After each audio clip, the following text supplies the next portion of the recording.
Hello, and welcome to today's story. My name is Philip, and I like to dive deep into scary Asian stories and cover them in my videos. If you have an interesting story you want me to cover, let me know in the comments. I always read all comments. For now, let's get into today's story, where we have a few terrifying tales to share tonight. One of them takes us to the restless heart of Bangkok, Thailand, a city that never truly sleeps, yet hides shadows in its corners that most people refuse to talk about. This story begins in a small, run-down hotel tucked between two busy streets, where neon lights flicker all night and the air smells faintly of rain and old incense. Travelers pass through here every day, drawn by cheap rooms and convenience, never knowing the history buried inside its walls. Locals say the hotel has a floor that doesn't exist, a fourth floor that guests are never supposed to visit. The elevator skips it automatically, and the staff avoid any mention of it. But sometimes, at night, when the city outside grows quiet and the lights begin to hum, the elevator disobeys. The doors open by themselves, and those who step out are never seen again. The story begins with a young backpacker named Ethan, a 26-year-old traveler who had been wandering through Southeast Asia for months, chasing cheap hostels, street food, and stories to tell. He arrived in Bangkok late that evening, drained from a 12-hour bus ride and the kind of heat that clings to your skin like another layer of clothing. The streets were still buzzing, food stalls sizzling, tuk-tuks rattling by, and neon signs blinking promises of air-conditioned comfort and Wi-Fi. He hadn't booked a room. He rarely did. He preferred to let the night guide him, to follow wherever his tired feet led. That's how he found the hotel, a narrow 5-story building wedged between a tattoo parlor and an internet cafe. The sign outside was missing half its letters, glowing a faint yellow through the grime on the glass. But it was cheap, and more importantly, it had a vacancy. Inside, the lobby smelled of floor cleaner and incense. A small fan whirred behind the counter, where a tired-looking clerk sat reading a Thai newspaper. The man looked up when Ethan entered, his eyes taking a fraction too long to adjust, as though he hadn't expected anyone new to arrive that late. Ethan asked for a room, and the clerk gave a slow nod. "There's one on the 3rd floor," he said in a thick accent. Then, almost as an afterthought, he added, "Do not go to the 4th floor. It's under renovation." Ethan gave a tired laugh. "No problem. I just need a bed." The clerk didn't smile. He slid a tarnished keycard across the counter. The green light on it blinked softly, like a heartbeat. As Ethan stepped into the elevator, the air inside felt unusually cool, despite the humidity outside. A dim fluorescent bulb flickered overhead, casting long shadows on the metal walls. The panel showed the buttons for floors 1, 2, 3, and 5. The 4th button had been covered with a piece of black tape. He pressed 3, and the elevator groaned to life, creaking like old bones. Somewhere between the 2nd and 3rd floor, the lights flickered again. For a moment, Ethan thought he heard something faint, distant humming, but when he tilted his head to listen, the sound was gone. His room was small, barely large enough for the single bed, a table, and a cracked mirror mounted on the wall. The wallpaper peeled near the corners, revealing faded floral patterns beneath. A single window overlooked a narrow alley where stray cats darted between trash cans. Still, the bed was soft, and the air conditioner sputtered to life with a comforting hum. He showered quickly, washed the grime from his skin, and dropped onto the bed, scrolling through his phone until the battery flashed red. Somewhere outside, a motorcycle revved and faded into the distance. Bangkok never truly went silent, but that night, as he began to drift into sleep, the noise seemed to fall away. Then came the smell. Faint at first, like something burning faraway incense, maybe, It slipped through the air vents, sweet and smoky, almost pleasant. Ethan assumed someone was performing a ritual or praying somewhere in the building. After all, incense was common in Thailand. He closed his eyes again, but a thought lingered at the edge of his mind. The clerk's voice, that odd hesitation, the warning, "Do not go to the 4th floor." He brushed it off as local superstition. Every country had its stories. Japan had its ghosts in bathrooms, Malaysia its haunted highways. Maybe this was Thailand's version, a story told to amuse tourists, to give the place some character. Still, as he drifted between sleep and waking, he couldn't shake the image of that black-taped button inside the elevator. The one he wasn't supposed to press. The one that didn't light up. And somewhere deep in the hotel, down a hallway he wasn't meant to find, a faint lullaby began to hum, soft, distant, and impossibly out of place in the middle of the night. The sound came again just after midnight, faint, delicate, like someone humming a lullaby through the walls. It wavered softly in pitch, the kind of tune that mothers might use to put children to sleep. Except it didn't come from a nearby room. It came from somewhere below. Ethan sat up, groggy but alert. The air felt heavier now, like the humidity had doubled while he slept. The smell of incense was stronger too, sweet and smoky, lingering like invisible fog. He rubbed his eyes, unsure if he was dreaming.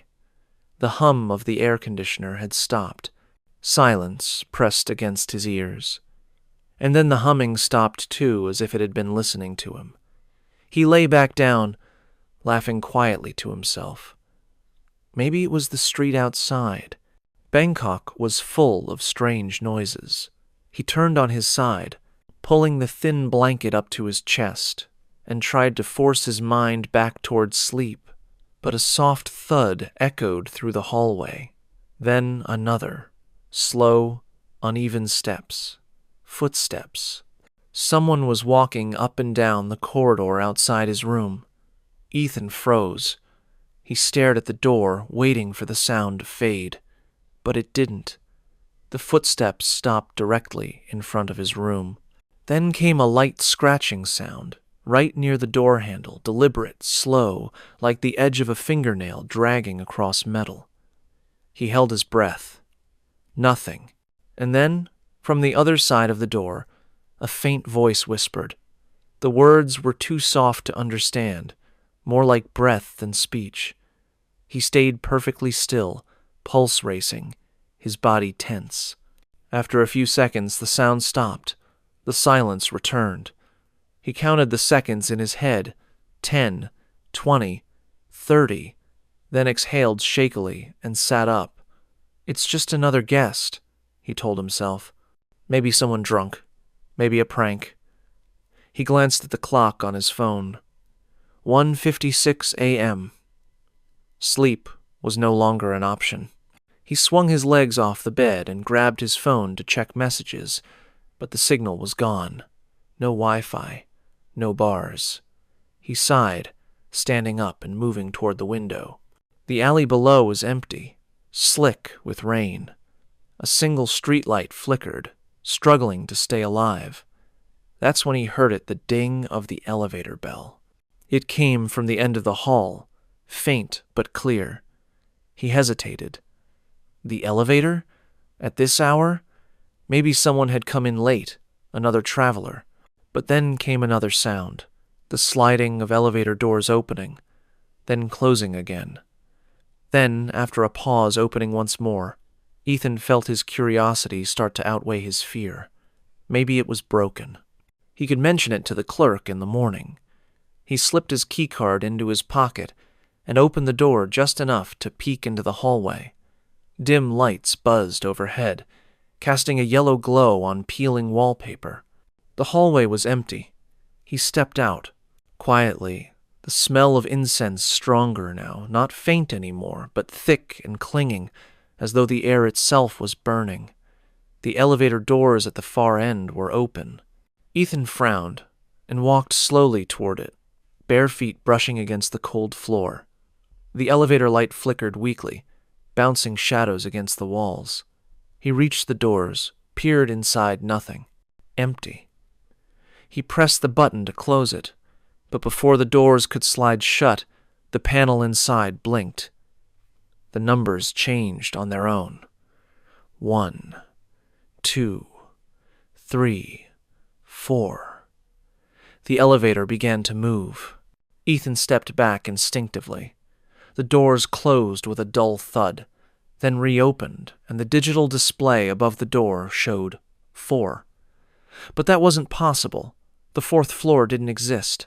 He stared, frozen in disbelief. The doors slid open again, revealing darkness. Inside, the lights flickered once, twice, then steadied on a long, dimly lit corridor. The smell hit him first, heavy incense mixed with something else, something faintly metallic. The air looked hazy, as though a thin mist hung in the hallway. Ethan's first instinct was to go back to his room, lock the door, and pretend none of this was happening. But curiosity gnawed at him. The same reckless curiosity that had driven him across borders and through back alleys. The need to see what others wouldn't. He stepped inside the elevator and felt a slight chill run down his arms. He reached for the panel, intending to press the 3 button and go back, but it didn't respond. The buttons were dark. The elevator didn't move. Then, slowly, the doors slid open again. The 4th floor stretched out before him. The lights above flickered sporadically, casting long shadows down the corridor. The hallway seemed to stretch far longer than the others, impossibly long. Doors lined both sides, each one slightly open, as if someone had walked through them just moments before. He called out, his voice sounding small in the stillness. "Hello? Maintenance?" No answer. Only that faint humming again. The lullaby, the same tune he'd heard before, soft and rhythmic, coming from somewhere down the hall. Against every instinct, he took a step forward. Then another. The air grew thicker, harder to breathe. His footsteps echoed softly, yet he couldn't hear their end. It was like the hallway swallowed sound whole. He passed one door, then another inside. Darkness. Another door, half open, revealing a chair tipped onto its side. A pair of slippers facing the wall. He kept walking. The lullaby grew clearer, but the voice sounded wrong, distorted, like 2 voices overlapping, one young, one old. When he reached the end of the hallway, he realized something strange. There was no end. The corridor looped back on itself, stretching endlessly, each door identical to the last. He spun around, but the elevator was gone. The space behind him was just more hallway. The humming stopped. For a moment, all was still. Then came a quiet click, like a door closing somewhere behind him. He turned. One of the doors he'd passed before was now shut completely. Another click. Another door closing. Then another. He stood frozen as, one by one, the doors along the hallway began to close, the sound echoing like a slow, steady heartbeat. By the time the last one shut, the hallway was completely silent, and he was no longer sure he was alone. Ethan's pulse quickened. The hallway was silent now, the air dense and suffocating. Every instinct screamed at him to turn back, to find the elevator, to run. But when he turned around, the corridor behind him didn't look the same anymore.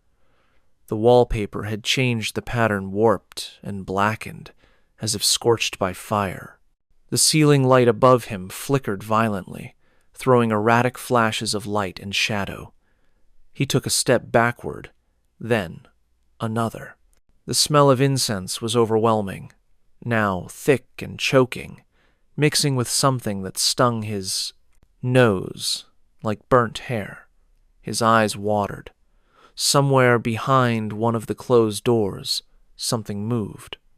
A faint shuffle, then a slow dragging sound, like bare feet sliding across the floor. He swallowed hard. "Hello?" No answer. Only the creak of the floorboards. Then the humming began again. The same lullaby, closer this time. It was coming from one of the rooms, the second door on his left. The door that had been slightly open before. Now it was wide open, the darkness behind it alive with the faint rhythm of that haunting tune. Ethan stared, trying to convince himself it was just another guest. Maybe someone was playing a prank. Maybe the staff didn't really close off this floor. He took a tentative step forward and called out again, "Is someone there?" The humming stopped instantly. Silence. Then a woman spoke from inside the dark room. Soft, calm, almost kind. "You shouldn't be here." Ethan froze. I'm sorry. I thought this floor was closed. The voice interrupted him, still gentle. "Go back." He peered into the room.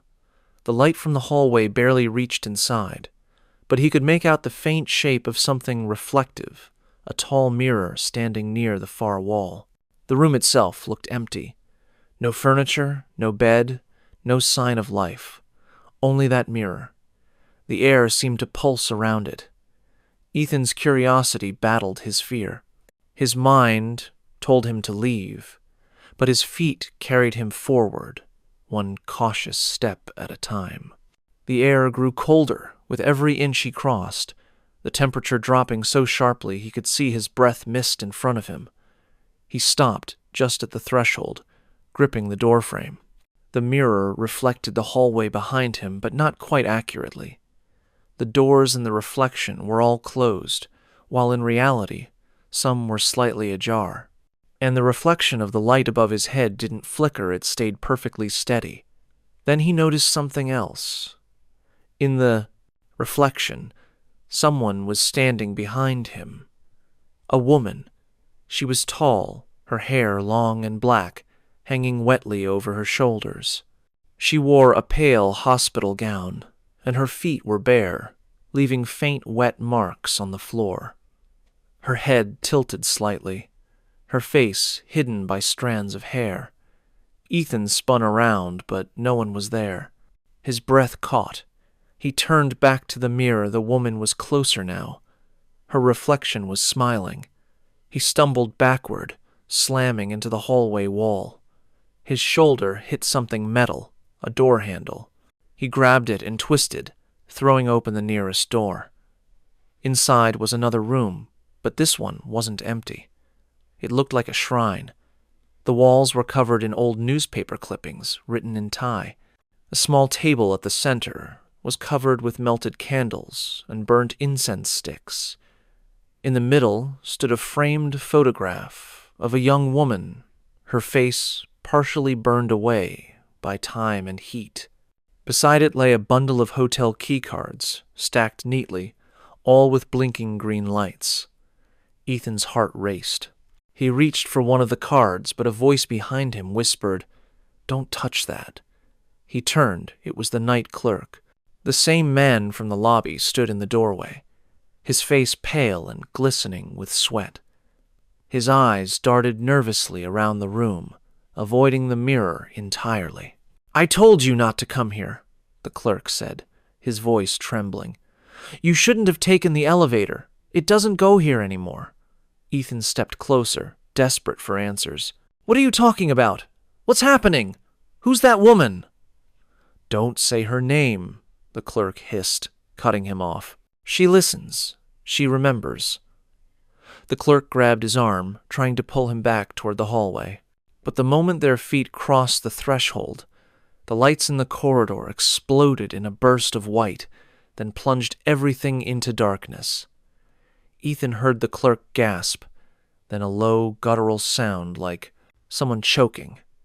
He turned toward the sound, but the man was gone.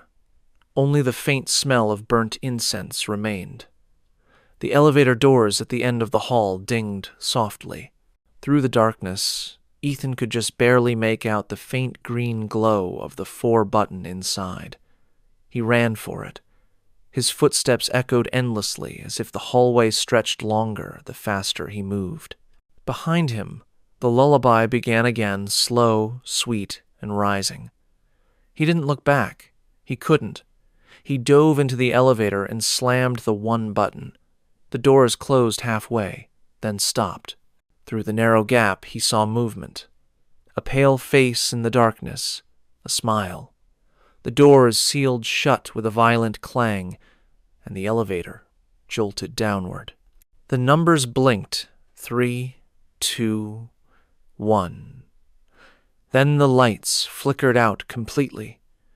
In the silence, the faint hum of the lullaby echoed once more, but this time it was coming from inside the elevator. The elevator groaned as it descended, the metal frame rattling with each shuddering movement. Ethan's chest heaved as he pressed himself against the corner, staring at the glowing red numbers. They flickered violently, jumping between floors, 2, 4, 3, 4, before finally stalling on 4. The light above him buzzed once, then died. Darkness swallowed the elevator. For a long, silent moment he stood still, his breath shallow and fast. The faint scent of incense filled the air again, so thick it was nauseating. Then came a faint scraping sound, like fingernails dragging slowly down metal. It circled the elevator first, the right wall, then the left, then behind him. Ethan spun around, pressing his back to the panel, his trembling fingers searching for the emergency button. Click! The scraping stopped. A few seconds later, a faint whisper floated through the darkness. At first, it was soft, unintelligible, but soon the words became clear. A woman's voice, close enough that he could almost feel her breath against his ear. "Why, did you come back?" Ethan's blood ran cold. He fumbled for his phone, flicking on the flashlight. The beam cut through the dark in a narrow cone, landing on the metal doors in front of him. Their faint handprints smeared across the surface, oily, pale, as if pressed by someone whose skin was damp. He stepped back, his light shaking as it followed the marks. The prints led upward to the ceiling. A thud echoed above him. Something heavy shifted in the ventilation panel. He stared upward, light trembling in his hand. The vent cover quivered. Another thud, louder this time. Then, in one swift movement, the metal bent inward, and a dark shape dropped through the gap, landing with a sickening, wet sound. Ethan stumbled backward, hitting the wall. His phone fell from his hand, the light spinning wildly across the floor before coming to rest on the shape in front of him. It was a woman.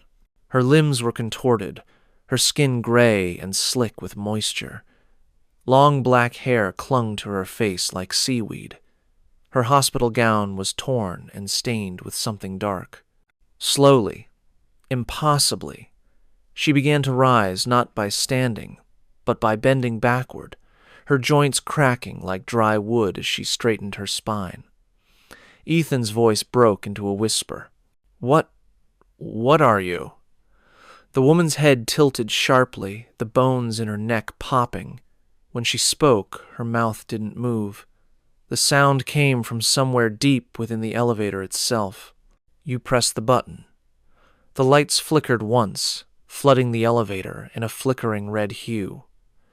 Ethan stumbled toward the doors, slamming his palms against them, but they wouldn't open. The air was suffocating. Every breath burned his lungs. Behind him, the woman began to hum again that same haunting lullaby. But now, it was distorted, slowed, warped into something far too inhuman. He turned to face her, and his stomach twisted. The woman's face had changed. Her eyes were gone, replaced by hollow, dark sockets. Yet, somehow, she was smiling. Suddenly, the elevator jolted violently, and the lights burst out in a flash. When they came back on, the woman was gone. Ethan gasped for air, spinning in every direction. The The space was empty. Just him. Just the hum of the elevator machinery below. He reached for the panel again, pressing every button he could, desperate to make it move. Nothing. Then the doors slid open. Not to the lobby, not even to his floor. The hallway stretched endlessly in front of him. The same cursed fourth floor. But this time, everything looked different. The walls were blackened, the wallpaper peeled completely off, and the air shimmered with faint heat, as though the entire floor was smoldering. The smell of incense was unbearable now, thick with something burnt. He stepped out slowly, light still shaking in his hand. The elevator doors closed behind him with a soft chime, and when he turned to look, they were gone. Only wall. Ethan's breathing quickened. He wasn't in the hotel anymore. The hallway ahead of him was longer than before, stretching into a dark red haze. On both sides, doors stood open, each revealing a small glimpse of horror within. One room held a bed soaked in water, as if submerged. Another was filled with framed photographs of the same woman, each one more decayed than the last. In the third room, incense burned from every corner, the smoke rising in hypnotic spirals. He moved forward, unable to stop himself. It was as if the air itself pulled him. Then, from behind one of the open doors, a faint flicker of light appeared. A mirror again. Ethan hesitated. The reflection in the mirror was wrong. It wasn't showing the hallway he was standing in. It showed the hotel lobby empty, silent, with the front desk still blinking with the green light of his keycard. The clerk was sitting there, motionless. Ethan's pulse thundered in his ears as he took a step closer. In the reflection, the clerk slowly lifted his head eyes, rolled back, lips moving soundlessly. Then, through the glass, the clerk's reflection turned to face him, directly, as though seeing him through the mirror. Behind the reflection, something else moved. The woman. She stood behind the clerk, her hand resting gently on his shoulder, her face half hidden behind that curtain of black hair. Then she turned her head toward Ethan, her mouth curling into that same impossible smile. Ethan stumbled backward. The mirror rippled, the glass shifting like water, and for a brief moment he saw his own reflection replaced by hers. Eyes black, mouth frozen in a grin. He fell to the floor, gasping. The humming grew louder, echoing from every direction.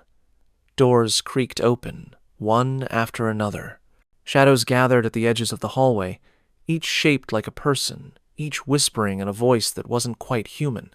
"Stay with us. Stay. Forever." Ethan clutched his head, his thoughts dissolving into panic. The walls pulsed like living things. The floor beneath him felt soft, wet, and shifting. And just before everything went completely dark again, he heard the elevator ding one last time, the soft, mocking sound of arrival. The woman's voice drifted through the burning air, close, almost tender. "Welcome back to the fourth floor." When Ethan's eyes fluttered open, he was no longer on the fourth floor. He lay sprawled on the cold tile of the lobby, drenched in sweat, chest heaving as if he had surfaced from deep underwater. The harsh fluorescent lights buzzed overhead. For a second, he didn't move, terrified that if he did, everything around him would shift again. The night clerk was still behind the counter. His face looked drained, like every ounce of color had been pulled from it. He didn't seem surprised to see Ethan, just tired, resigned. "You went up," the clerk said softly. It wasn't a question. Ethan sat up slowly, his limbs trembling. What happened? What is that floor?" "I was in the elevator and she was there. There was this woman." The clerk stood up abruptly, cutting him off. "Stop talking.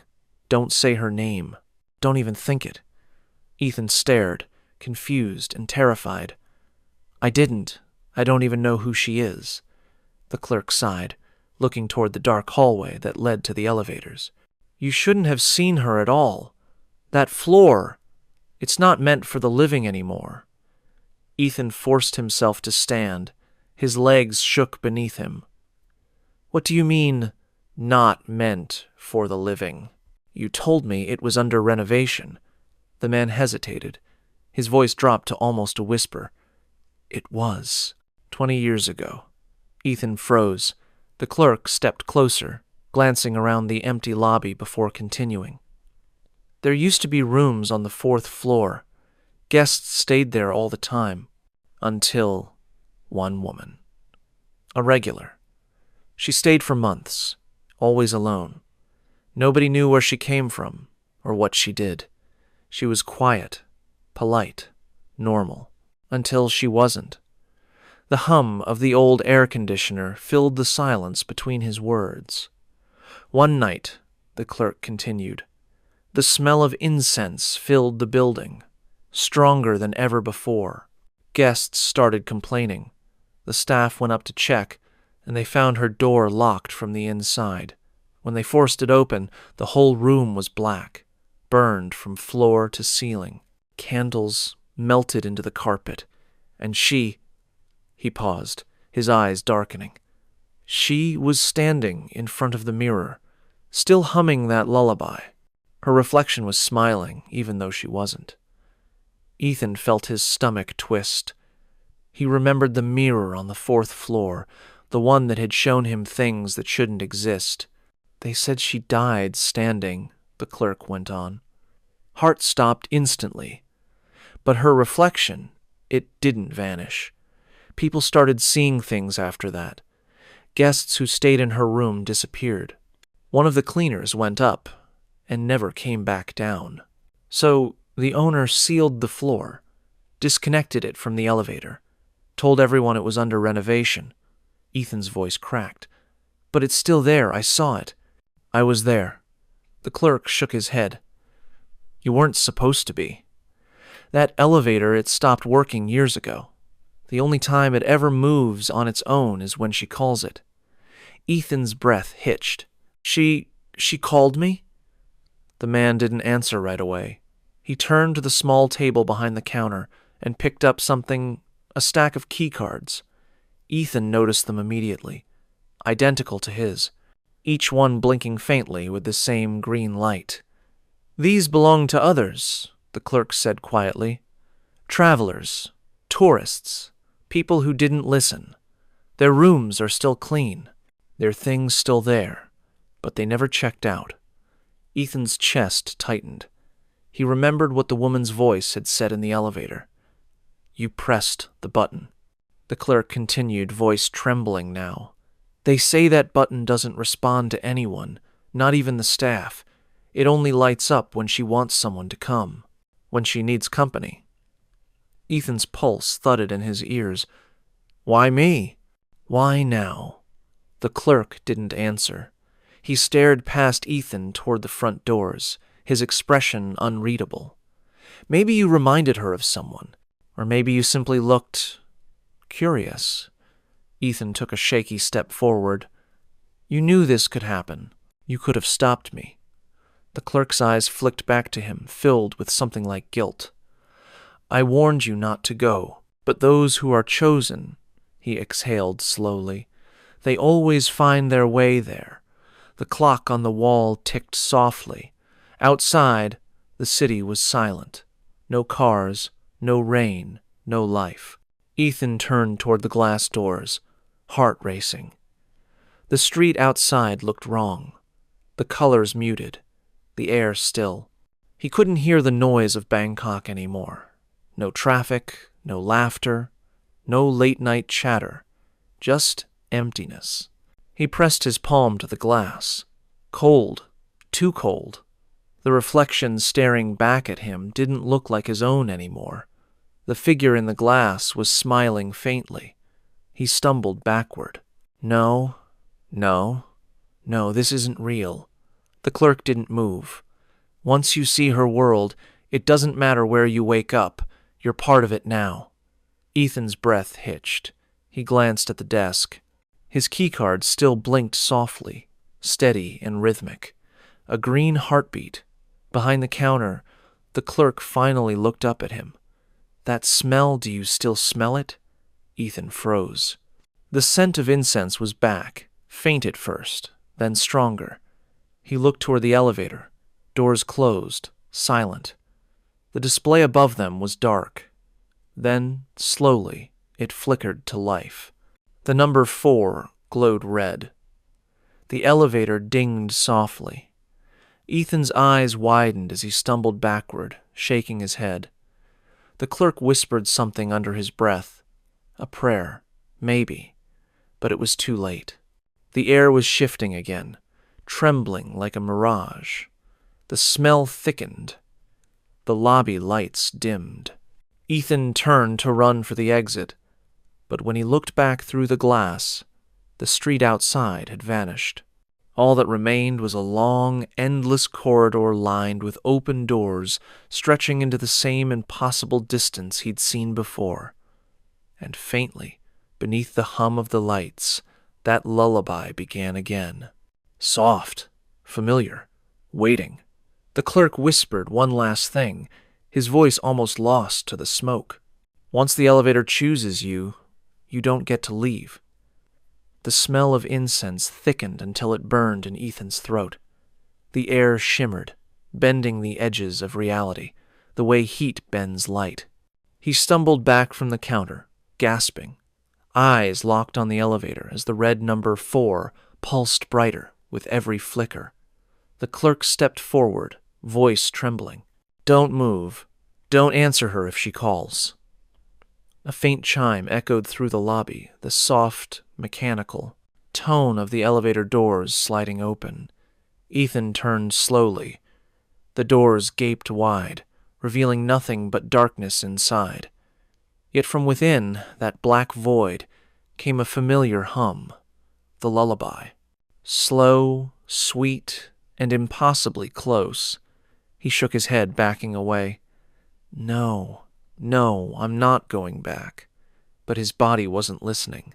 His feet dragged forward as though the floor itself were pulling him closer. His reflection in the glossy tile didn't match his movement. It walked faster, eyes fixed, smiling. "Stop!" the clerk shouted. "She's not letting you go." Ethan reached the elevator threshold. The darkness inside pulsed, alive, breathing. In that shadowed space, a woman's outline appeared, long hair, white gown, face half hidden. The lullaby stopped. She whispered softly, almost tenderly, "You came back." The elevator doors slammed shut.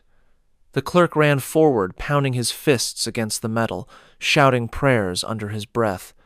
But the elevator didn't move. The screen above stayed frozen on 4. After a long, unbearable silence, the lights in the lobby flickered and steadied. The elevator was empty. The keycard on the counter blinked once green, steady, alive. When the morning staff arrived, they found the lobby silent. The clerk was gone. Only a faint scent of burnt incense lingered in the air, and one keycard sat on the counter, light still blinking. Security footage showed nothing unusual. The elevator never moved that night. But if you listen closely to the footage, somewhere between the static and the hum of the lights, you can hear it, a faint lullaby coming from the 4th floor. The night doesn't end with Bangkok, because across Thailand, whispers travel like the wind from haunted hotel corridors to the restless edge of the sea. Some say spirits are bound to places. Others say they follow those who've seen them. And for those who escape, peace never lasts long. Our next story drifts far south to the golden beaches of Phuket, where the ocean hides something just as hungry as the darkness on the 4th floor. Locals have one simple rule here: never swim after sunset. But when a newlywed couple decides to ignore that warning, they soon discover that the most beautiful waters can be the most unforgiving. This is the story of the woman in the waves. The sun was sinking low over Phuket, bleeding orange light across the horizon as if the sky itself were burning. The tide rolled in with lazy rhythm, washing over the sand where Lily and her husband Mark stood hand in hand. It was their third day in Thailand, their honeymoon, the trip they'd dreamed of for years. And tonight was supposed to be perfect.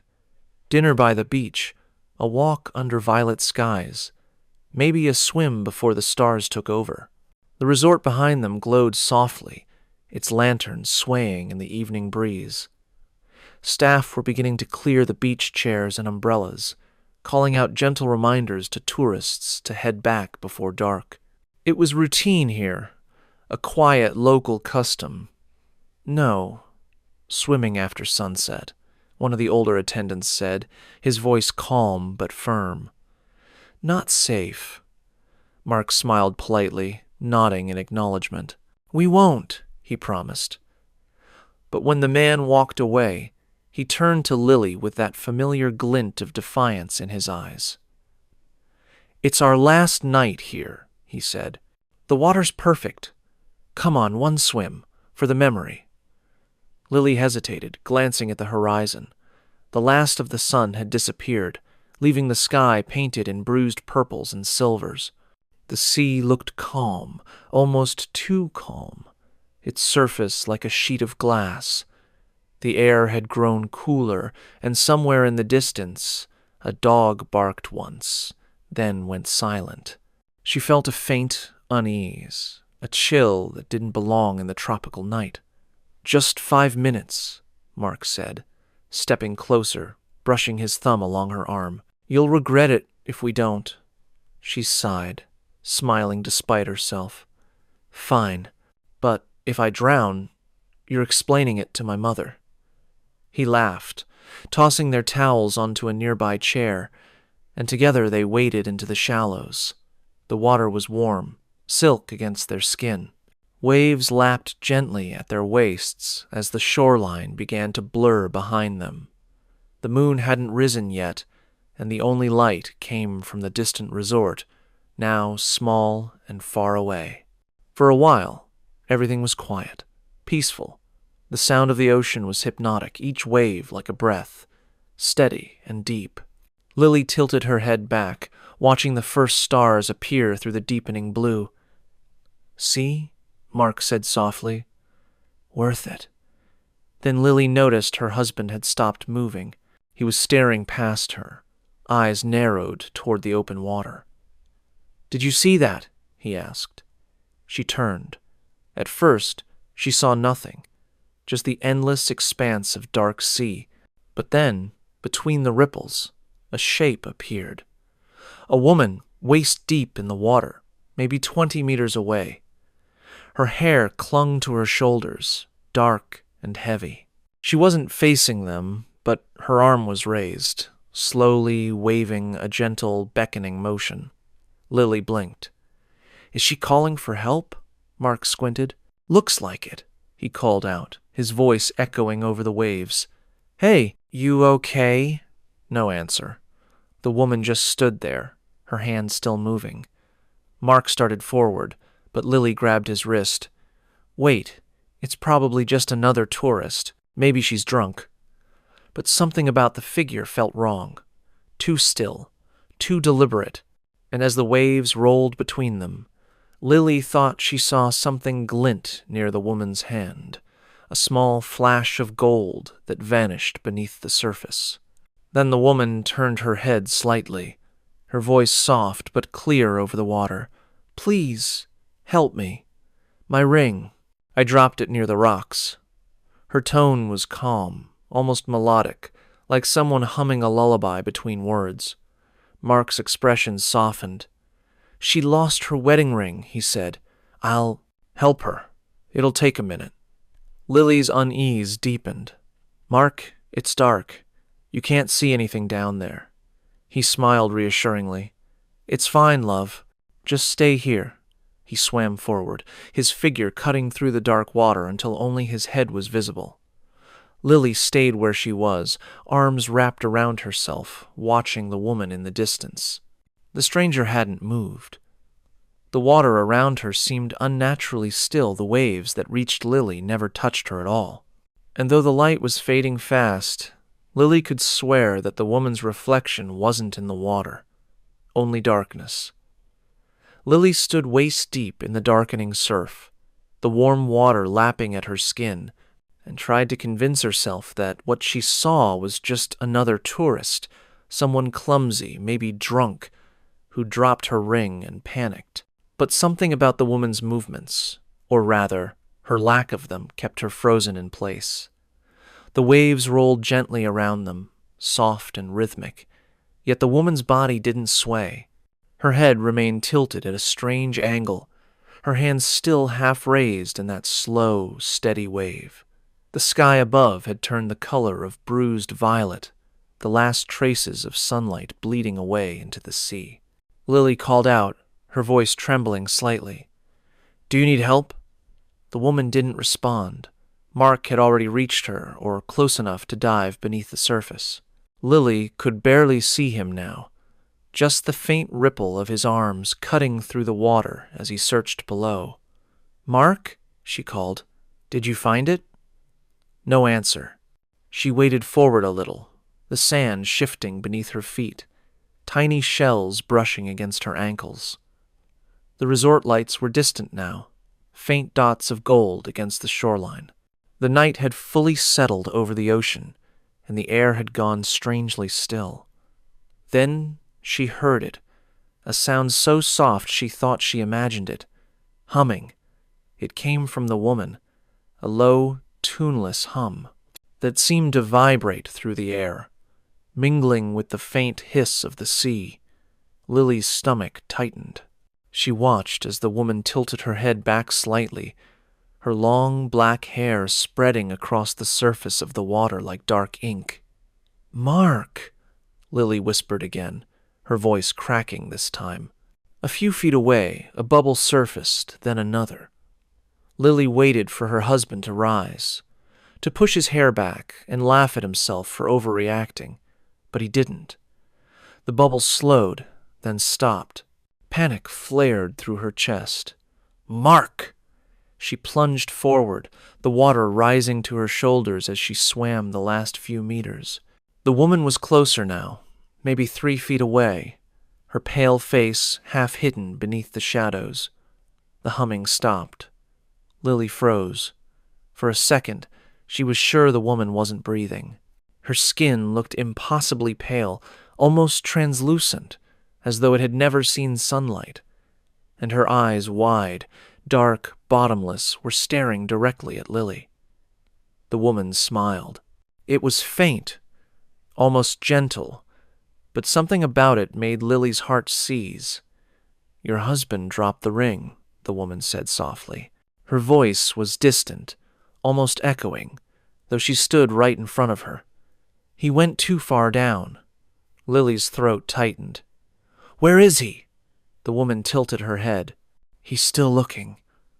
Lily turned toward the waves, scanning the surface, but the water was empty. Only ripples moved beneath the moonlight. She shouted again, voice breaking. "Mark, come back!" Something brushed against her leg. She gasped, jerking backward, nearly losing her balance. A hand, cold, slick, and unmistakably human, had brushed her calf. She spun around, expecting to see Mark resurfacing. But instead, the woman was gone. The space where she'd stood moments ago was empty, disturbed only by the faint shimmer of moonlight on the water. "Mark!" Lily screamed, diving forward. Her hands thrashed through the water, catching only currents. The tide was shifting now, growing stronger, pulling harder toward the deeper end. She kicked against it, desperate, frantic, but every stroke felt heavier, slower, as though something unseen clung to her ankles. She broke the surface, gasping for air, and froze. A few feet away, the woman was back. This time, she was closer, impossibly close. Her face hovered inches from Lily's, eyes wide and glassy, her hair floating around her like black seaweed. The smile was gone now, replaced by an expression of eerie calm. "You shouldn't have come," she whispered. "The sea keeps what it's owed," Lily screamed, trying to back away, but the tide surged, dragging her forward. She caught a glimpse of the woman's arm, no longer solid, but rippling, translucent, like water itself.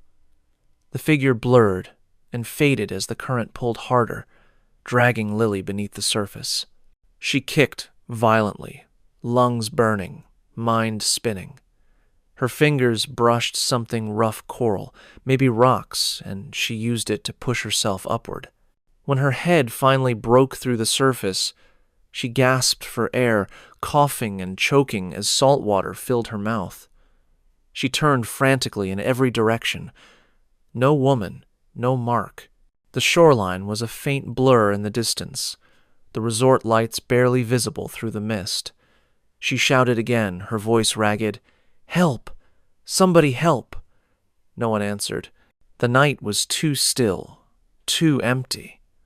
Then, faintly, she saw something floating nearby, a glimmer of gold catching the moonlight.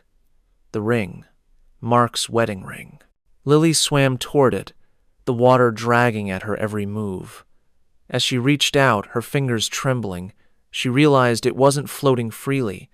It was caught on something. A hand. Mark's hand. It reached upward from beneath the surface, pale and motionless, the gold ring glinting faintly on his finger. Lily screamed, plunging forward, but the hand slipped away before she could grab it.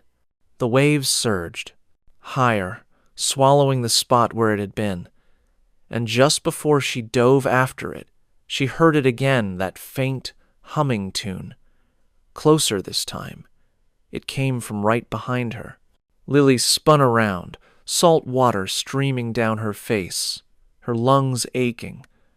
The ocean stretched endlessly in every direction, black, endless, alive. Yet she could feel someone just behind her, close enough that the water rippled softly against her back. She turned again, fast, but there was nothing. Only the faint shimmer of moonlight across the waves. Then she saw it, a trail of bubbles, rising steadily from below. They moved in a perfect line, circling her, as if something beneath was pacing. The hairs on her arms rose. She kicked backward, searching for the direction of the shore, but the coastline looked different now. Fainter, smaller, almost unreal, as though the island itself had drifted away. "Mark!" she shouted again, voice raw. "Where are you?" Her cry was swallowed by the sea. The water moved beside her, a soft ripple, the faint impression of a hand brushing the surface. And then, breaking through the stillness, came that sound again, humming, slow, rhythmic, rising and falling with the tide. It wasn't behind her anymore. It was below. The melody vibrated through the water, a haunting lullaby that didn't sound human anymore. It echoed in her chest, in her bones. She kicked away, faster, gasping as the current shifted, pulling her back toward the dark shape forming near the waves. At first, she thought it was Mark, a head breaking through the surface, a silhouette of a man. Relief washed over her for half a second until it turned toward her. The face wasn't Mark's, it was the woman. Her skin looked gray under the moonlight, her lips pale and bluish, her eyes impossibly wide. Water streamed down her face, but she didn't blink. Her hair floated in long strands around her head, like ink dispersing in water. Lily froze, unable to move. The woman's voice came, calm and almost tender. "He found my ring, but he wouldn't give it back." Lily's heart pounded. What are you talking about? Where's my husband?" The woman tilted her head, the motion eerie and slow. "He's with me now. You can come too." Lily shook her head violently, kicking backward, splashing water between them. "Stay away from me." But the woman smiled faintly, her mouth moving but her voice echoing from all directions, carried by the sea itself. "The tide is coming in. It always takes what it's promised." The waves rose higher, crashing harder against Lily's body. She could barely see the horizon now, just darkness swallowing the stars. Panic flooded her as she turned toward the distant resort lights. They flickered weakly, distorted by the mist. For a moment, she thought she saw figures standing along the shore, people watching, unmoving, like silhouettes waiting for her. "Help!" she screamed. "Somebody, please!" A splash behind her. She turned, and the woman was gone. The ocean was silent again, too silent. Then, something brushed against her ankle. Not once, but twice. A tug, gentle, at first, then harder. She kicked, screaming, and dove forward, but it pulled again stronger this time, dragging her down half a foot. She thrashed wildly, panic exploding in her chest. When she managed to look down through the murky water, she saw hands. Dozens of them. Pale, translucent hands reaching from below, grasping at her legs, her wrists, her hair. Their faces flickered just beneath the surface, blurred, ghostly, mouths moving silently, as if singing the same low tune. She broke the surface again, gasping. The world tilted. She couldn't tell what was real anymore. The horizon, the sound, the air. Her own voice echoed back at her in whispers that didn't sound like her. Then, out of nowhere, she heard shouting. Miss, don't go further." Lily twisted toward the sound. A man stood at the edge of the rocks, one of the resort attendants. He was waving frantically, flashlight flickering in his hand. "Get out of the water, now!" Relief surged through her like lightning. She began swimming toward him, fighting the current with everything she had. The water resisted her, dragging at her arms as if alive, but she pushed harder. "Please!" she screamed. "Help me!" The man shouted something in Thai, his face pale, terrified. He dropped his flashlight, and for a split second, the beam illuminated the water between them. And there, right beside her, stood the woman again, her face now inches from Lily's, her hand gripping Lily's wrist. Her skin was slick and freezing cold, her grip iron tight. The attendant screamed from the shore, backing away. "Don't touch her! Don't look at her eyes!" Lily tried to pull free, her nails scraping against the woman's arm, but the flesh beneath her touch felt like water shifting, rippling, impossible to hold. "Please," Lily gasped. "I just want to go home." The woman's face softened, almost pitying. "Then stop fighting. Come with him. He's waiting." The ocean surged, and Lily's head went under. She saw Mark then, his body suspended beneath the waves, his eyes open, his lips curved in a peaceful smile. The woman's arm wrapped around him like a lover's embrace. Lily screamed underwater, bubbles erupting from her mouth as she kicked upward. Her hand broke the surface, reaching, trembling, but before she could cry out again, something cold closed over her ankle and yanked her down. The attendant ran into the surf, shouting her name, but by the time the flashlight beam cut through the waves, there was nothing left, just water moving calmly, as if nothing had ever disturbed it. The sea was quiet again. The humming faded. Only the tide spoke, whispering softly as it crept closer to shore. The next thing Lily knew, she was lying face down in wet sand.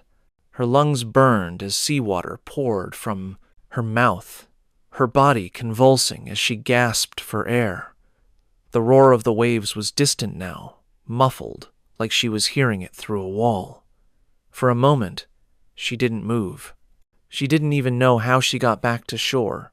Her body ached, her skin was ice cold, and the taste of salt clung to her tongue like blood. She tried to push herself up, but her arms shook violently. The flashlight beam from the attendant still flickered somewhere nearby. He was shouting, but his voice sounded far away, distorted by the wind. "Don't move! Stay there!" Lily's head throbbed. She forced herself to turn her face toward the sea. The water looked strangely calm again, lapping gently at the sand as if nothing had happened. The tide had rolled back, leaving behind trails of foam that shimmered under the pale light of the moon. "Mark," she whispered.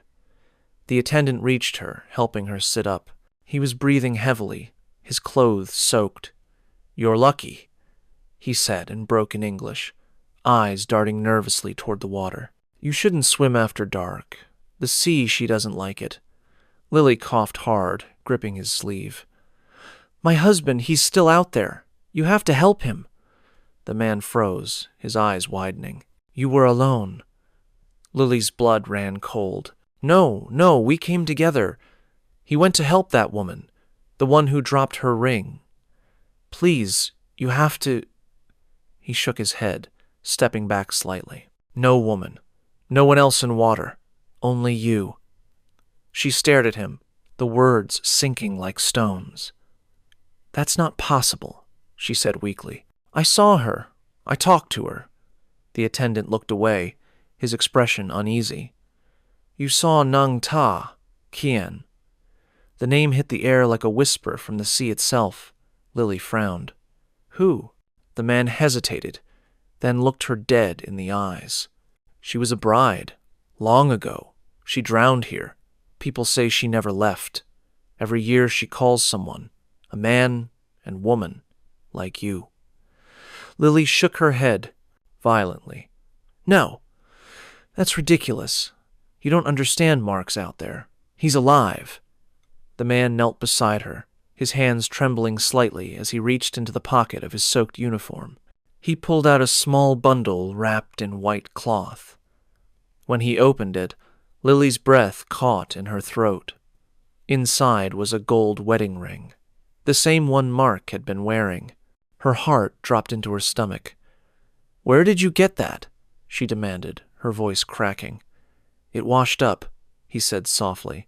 "Every year it comes back." Lily grabbed the ring, clutching it so tightly that the edge bit into her palm. "You're lying. This could belong to anyone." The man's eyes darkened. "Look," she turned it over in her hand. The inscription inside was unmistakable. Lily and Mark forever. Her entire body went cold. "No," she whispered, shaking her head. "No, no, no." A gust of wind swept across the beach, carrying with it the faint smell of salt and something else, something sweet, like jasmine. The attendant stiffened, glancing toward the ocean. "She's near," he said quietly. "When you smell that, it means she's watching." Lily stared at the waves, heart hammering in her chest. The water glowed faintly under the moonlight, the foam tracing the curve of the shore like white lace. Then she saw movement, faint ripples forming in the shallows, though the wind had stopped. The attendant grabbed her arm. "We must go." But she barely heard him, because there, just beyond the surf, stood two figures, Mark and the woman. They stood side by side, half submerged in the water, motionless. Mark's eyes were open, calm, his face pale under the moonlight. The woman's hand rested on his shoulder, her long hair flowing across his chest like dark ribbons. Lily stumbled to her feet. "Mark!" she screamed. "Mark, come back!" The attendant tried to hold her back, shouting something in Thai, but she tore free. She ran toward the water, her bare feet sinking into the sand. The moment she stepped into the tide, the ocean came alive. The waves surged forward, dragging at her ankles, pulling her in deeper. "Mark!" she cried again, her voice breaking. "Please, don't leave me." He didn't move. His lips parted slightly, but no sound came out. Then, slowly, his hand rose. He pointed toward her, not waving, beckoning. The attendant shouted again from behind her. "Don't go. It's not him." But Lily didn't stop. Her heart overpowered every thought, every warning. She pushed deeper, the water rising to her waist, her chest. The waves roared louder, wrapping around her like cold arms. And then, just as she reached them, Mark smiled. It wasn't his smile. It was hers, the woman's. Before Lily could scream, the ocean exploded upward, swallowing her whole. Everything went black. Underwater, silence pressed in from all sides.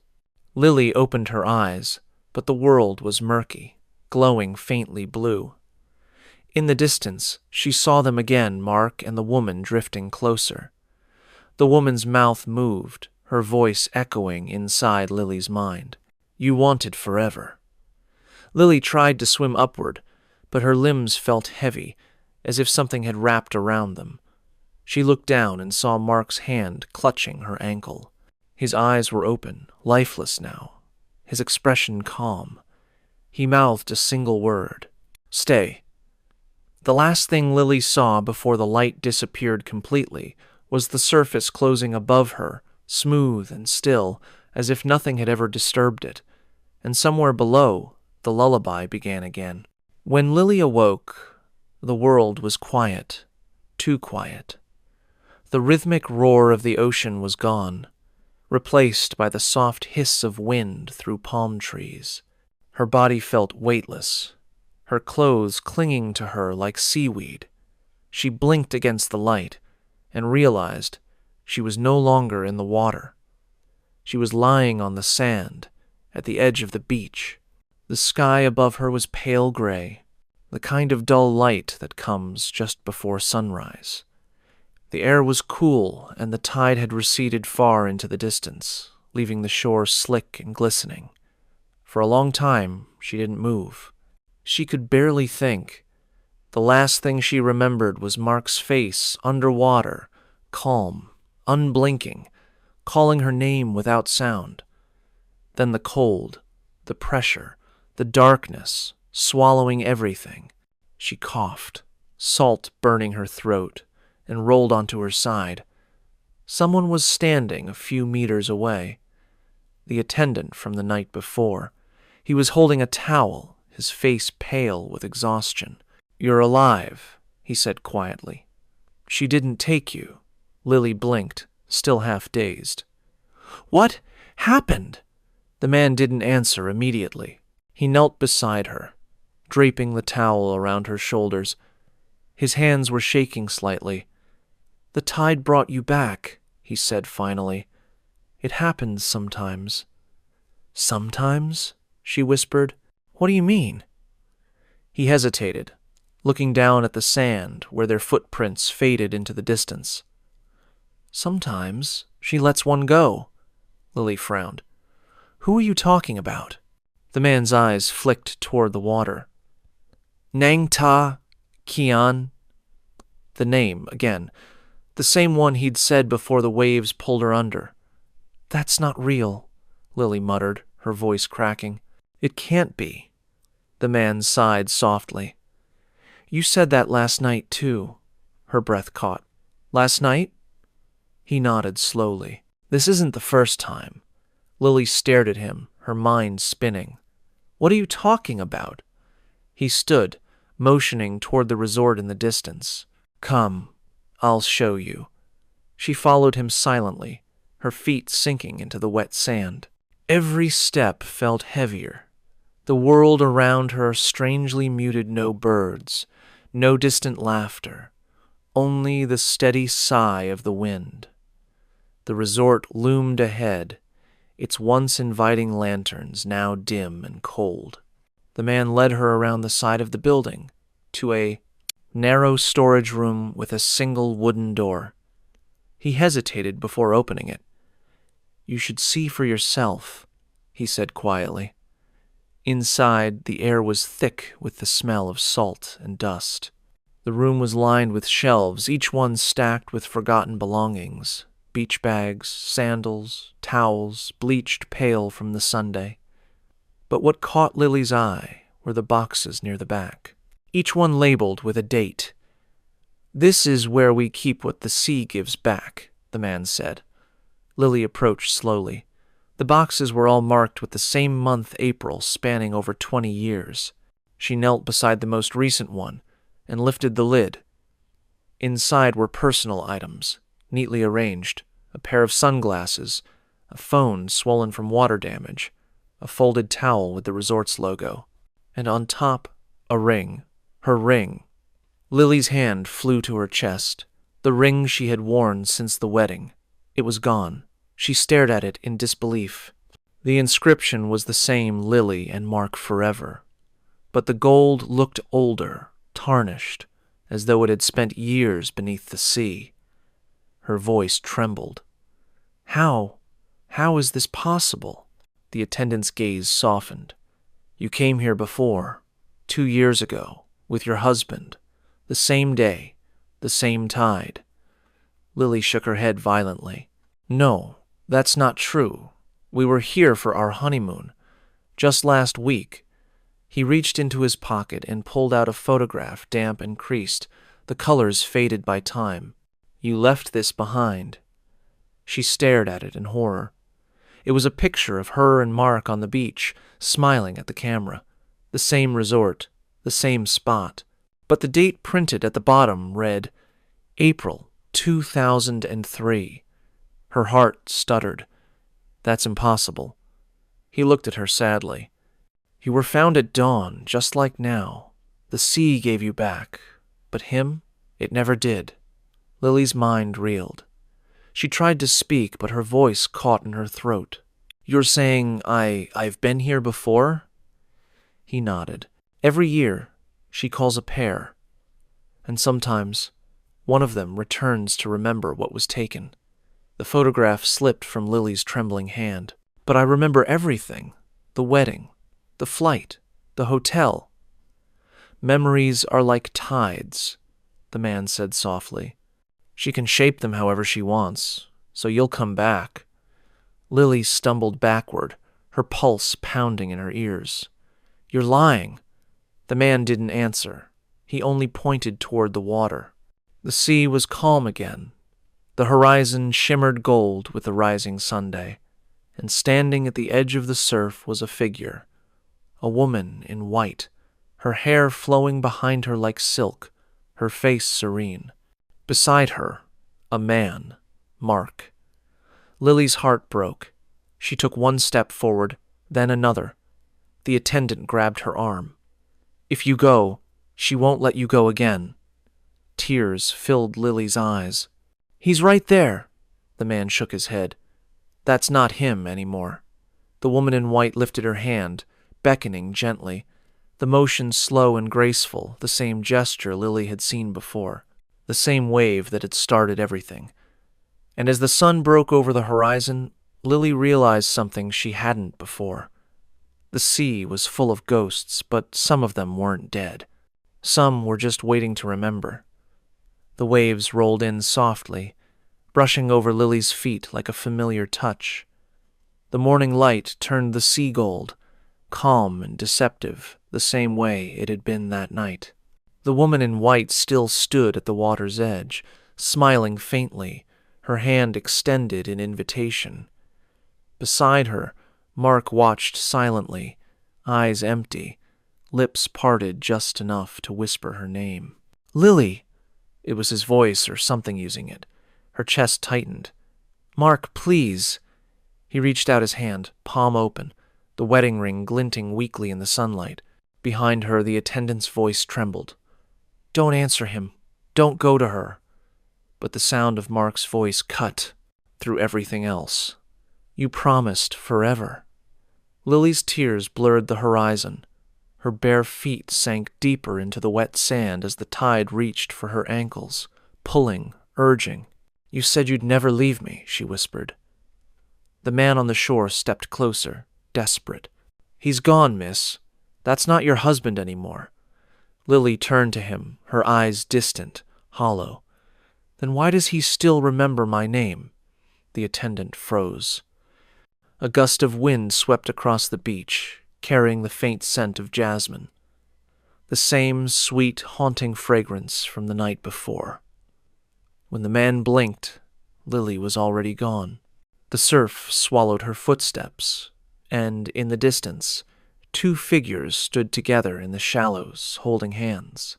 The sea shimmered softly, then closed around them until there was nothing left but the sound of waves and a single gold ring glinting in the sand. Hours later, resort staff found the beach empty. Only 2 towels lay folded neatly on the chairs, untouched. And when the attendant returned to the storage room that evening, another box had appeared on the shelf, unlabeled. Inside was a ring, still warm. The deeper you go into Thailand's ghost stories, the more they begin to connect like threads pulled from the same haunted fabric. From the cursed elevator in Bangkok to the woman who waits beneath the waves of Phuket, these tales all share one thing, a spirit that never truly rests. And tonight, we travel inland, away from the beaches and neon lights, to a quieter place where the water doesn't roar, but whispers. At the Dam Nguyen Saduak floating market, travelers come for souvenirs and smiles, never realizing what lies just beneath the wooden planks beneath their feet. Because some guests check in to the riverside guest houses and wake to the sound of something knocking from below. This is the story of the woman beneath the floorboards. 2 stories done and 4 to go. I hope you like the stories so far. When I make these long videos, there are nights where I stay up really late working on them. Tomorrow, I will be uploading another video. If you don't want to miss it, just subscribe. It's free, haha. The story begins on a gray, humid afternoon in Ratchaburi, where the river winds lazily through the wooden walkways of the Dam Nguyen Saduak floating market. Boats drifted by with quiet creaks, their vendors calling out soft greetings as they sold everything from mango sticky rice to lotus flowers. The air smelled of coconut milk, river water, and incense, the strange mix of life and something older, heavier. Ethan had been traveling across Thailand for weeks, staying in small guest houses and sketching what he saw. He wasn't a photographer or a writer, not really, just a restless soul with a notebook full of half-finished drawings. He arrived at the floating market near dusk, the crowd thinning as the day's heat began to fade. The last few vendors were packing up, pushing their wooden boats toward the docks. He needed a place to stay for the night before catching an early train to Bangkok. A local woman, her face lined with years of river sun, pointed him toward a small guest house perched right over the water. Its wooden stilts sank deep into the murky current, the whole structure groaning softly with each passing boat. The sign read, Ban Mae Noi Guest House. It was old but charming woven bamboo walls, faded red paint, and hanging paper lanterns that swayed gently in the breeze. A narrow dock connected it to the shore, the boards uneven but sturdy enough. The water beneath was black, reflecting the orange glow of the lanterns like scattered fireflies. The host was an older man named Samchai, with kind eyes and a quiet voice. He greeted Ethan with a polite bow and showed him to his room, a small space with a low bed, a mosquito net, and thin wooden floorboards that let slivers of light shine through from the water below. You could hear everything. The gentle splash of fish, the croak of frogs, the distant murmur of night prayers from a nearby temple. As Ethan set down his bag, Samchai lingered by the doorway. "Please, don't walk barefoot after dark," he said, his tone unusually careful. "And if you hear anything from below, don't look through the floor gaps. Just stay in bed." Ethan smiled awkwardly, assuming it was one of those local superstitions. "Of course. I'll keep my shoes on." Samchai didn't smile back. He only nodded once, his expression unreadable, before sliding the door shut. By the time night fell, the market had gone completely silent. The lanterns along the docks flickered, their reflections rippling across the black water. Ethan lay on the bed, the air heavy with humidity. From outside came the occasional creak of wood, the sound of the tide pushing gently against the stilts. He tried to sleep, but something about the stillness kept him awake. The river below seemed alive, restless, murmuring, whispering against the floorboards. At one point, he thought he heard laughter, faint and distant, like a child playing far down the river. But when he sat up, it was gone. Restless, he got out of bed and stepped toward the small window. Outside, the world was painted in shades of blue and silver. The water moved sluggishly beneath the stilts, thick and dark, reflecting only the faint shimmer of moonlight. Then he noticed something unusual. Near the far dock, incense smoke was rising thin, gray ribbons curling into the air. Someone was standing there, a figure in white, their hands pressed together as if in prayer. Ethan blinked. The figure was gone. He frowned, rubbing his eyes. Maybe he was just tired. Maybe it was a reflection. He turned back toward his bed, but as he walked across the creaking floor, he heard something new, a faint sound, coming from directly beneath him. Tap, tap, tap. It was so soft he thought it was the water hitting the stilts. But after a few seconds it came again, slower, deliberate. Tap, tap, tap. It sounded like knuckles. And that's when he remembered Somchai's words. Don't walk barefoot. Don't look through the floorboards. But in that moment, standing alone above the black water, Ethan couldn't help himself. He wanted to know what was knocking from below. The tapping didn't stop. It grew steadier, not random like the lapping of water, but rhythmic, intentional. 3 short knocks, then silence, then 3 more. Ethan stood still in the middle of the small room, the sound vibrating faintly through the thin wooden floorboards beneath his bare feet. He held his breath, listening. The rest of the guest house was silent. No footsteps, no murmurs from other guests. Just that patient, deliberate tapping coming from somewhere below the floor. He tried to convince himself it was nothing. Maybe a piece of driftwood bumping against the stilts. Maybe the tide. But deep down, something about it felt off. It wasn't coming from the edges of the room where the river met the supports. It was directly under him. He crouched slowly, pressing his palm against the floor. The wood was damp and cool, but still vibrating slightly with each knock. 3 taps. Pause. 3 more. His heartbeat began to sync with it. Ethan forced a nervous laugh. It's just fish, he muttered to himself. But even as he said it, he knew fish didn't knock like that. He moved to the window, peering out at the dark water below. The moon was half hidden by clouds, the surface of the river glinting in uneven flashes. Everything looked still, peaceful even. But the sound continued beneath him, closer now, almost curious. He hesitated, then crouched lower, leaning over one of the narrow gaps between the floorboards. A thin draft rose through it, smelling faintly of wet wood and river moss. He squinted, trying to see through the slit, but the water below was too dark. Tap, tap, tap, right under his hand. He flinched back, his pulse spiking. He grabbed the flashlight from his bag, flicked it on, and aimed the beam at the floor. Through the narrow gap, the light caught something movement. A shimmer of wetness, like fingers dragging slowly along the underside of the wood. Ethan's breath caught. Then, just as suddenly as it began, the tapping stopped. The silence was deafening. He waited, flashlight trembling in his grip, but the sound didn't return. After a minute, he let out a shaky breath and laughed nervously. You're losing it, man. Get some sleep. He turned off the flashlight and crawled back into bed, pulling the thin blanket over himself.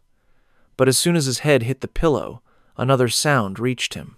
Not tapping this time, dripping. It came from somewhere near the corner of the room. Soft, steady drops hitting the floor. He sat up again, groaning. Maybe he'd left the window open, and rain was getting in. But when he looked, the window was shut tight, and the sound wasn't coming from the window. It was coming from above. He tilted his head back slowly. The ceiling was low, made of the same thin wooden slats as the floor, with small gaps between the boards.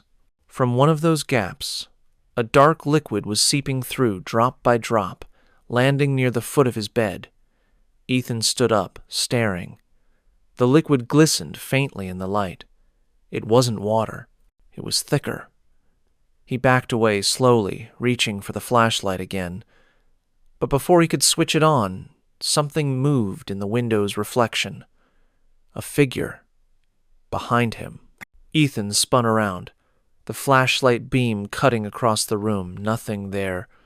Just shadows trembling along the walls. His pulse thundered in his ears. He swallowed hard and tried to calm himself, telling his mind it was a trick of the light. He turned back toward the window and froze. In the reflection, he saw a woman's face, pale, expressionless, hair hanging straight down, strands floating slightly as if she were underwater. Her eyes were open, wide and dark, staring directly at him. He whipped around again. The room was empty. When he looked back, the reflection was gone. He stood there for a long time, his heart hammering, until the silence became unbearable. Then, from beneath the floorboards, faint but distinct, came another sound, breathing.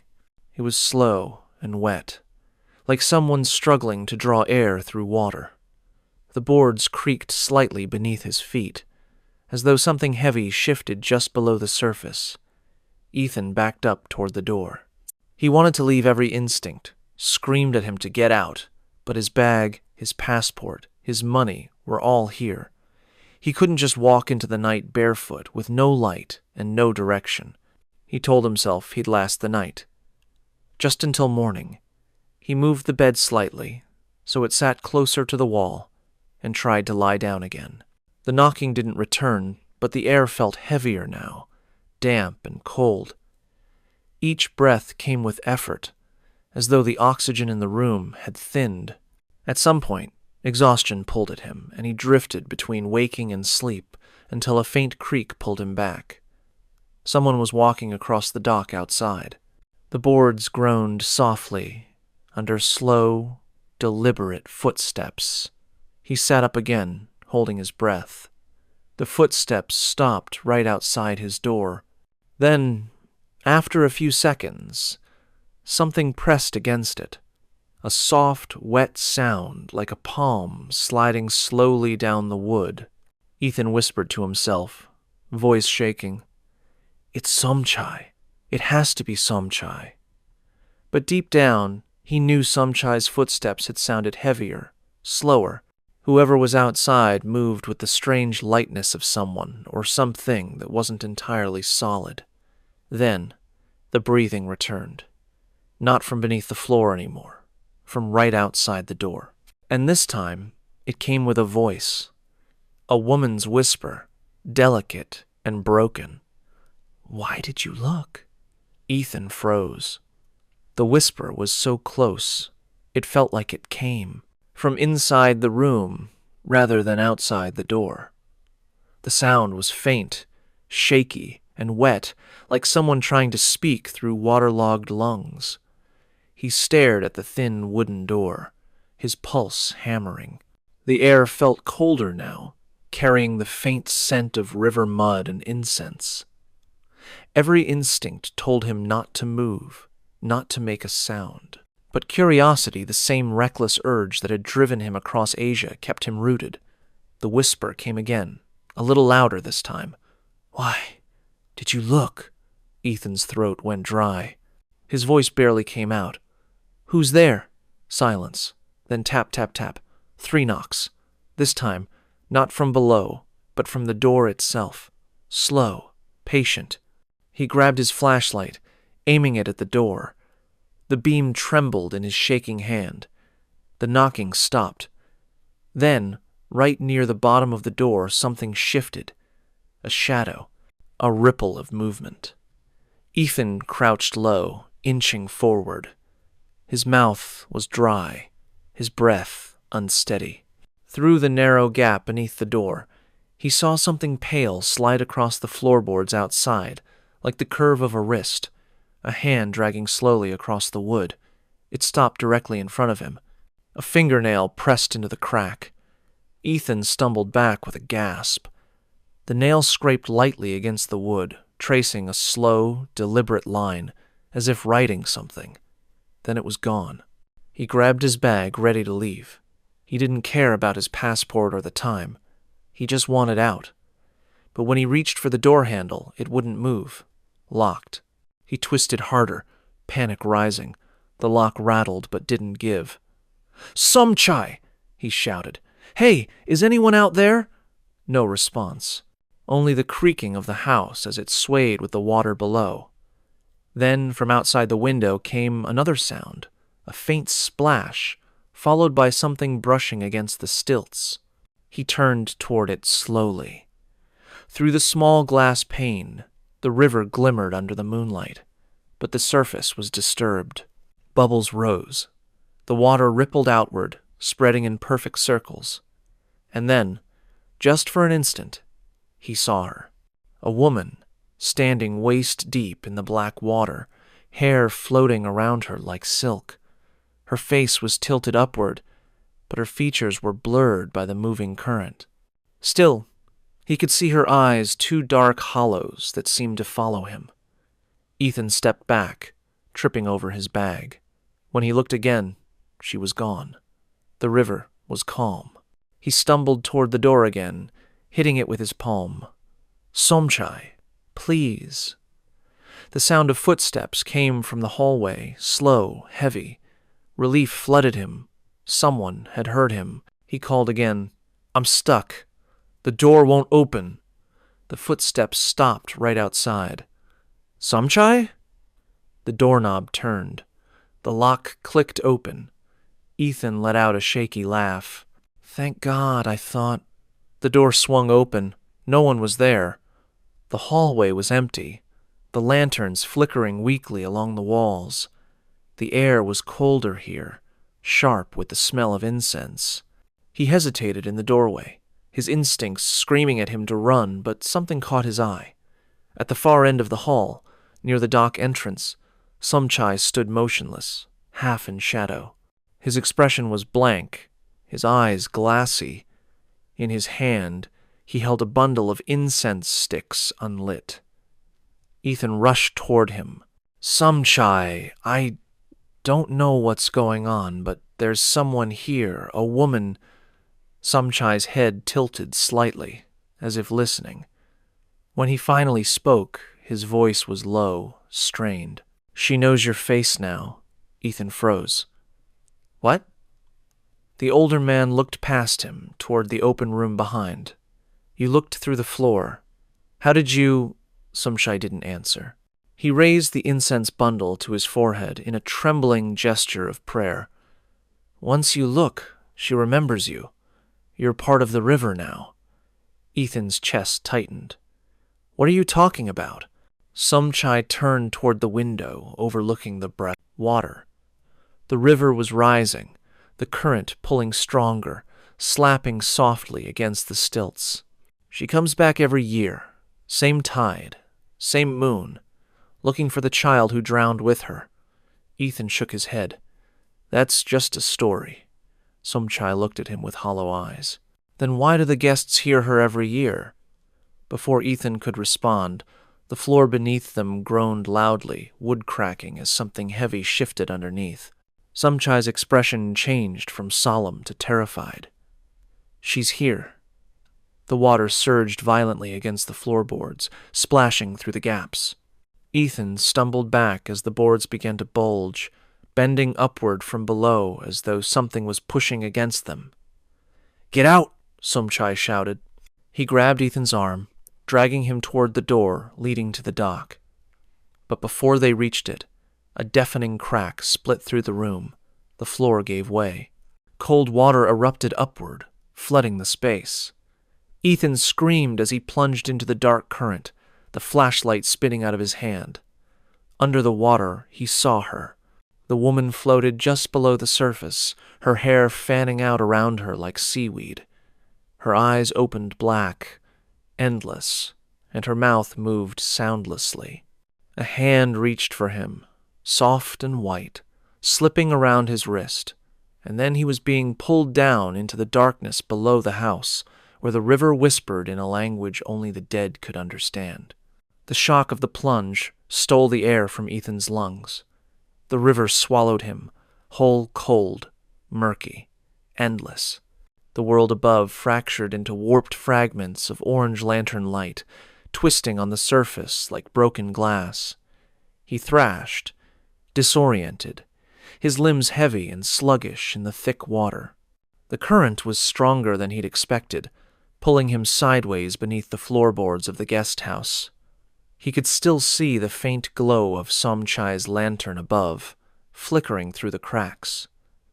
"Ethan!" Somchai's voice echoed faintly through the water, muffled and distant. "Don't look at her." But Ethan had already seen her, and she was waiting. The woman floated just below him, her hair spreading like a black veil across the current.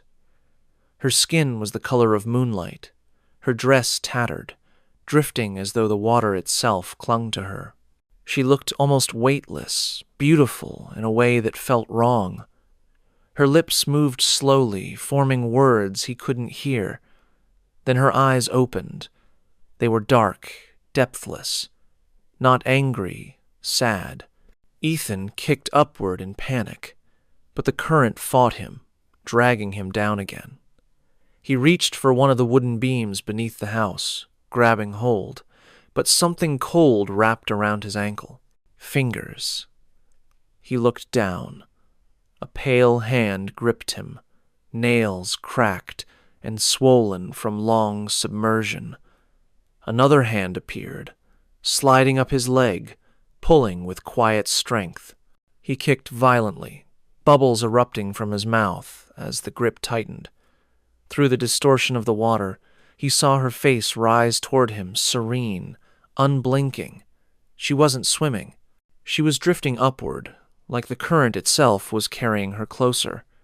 Ethan's vision blurred. He clawed toward the light, desperate for air, and somehow broke the surface, gasping. His arms flailed for something solid, until his hand found the edge of the broken floor. He hauled himself up, coughing, choking on river water.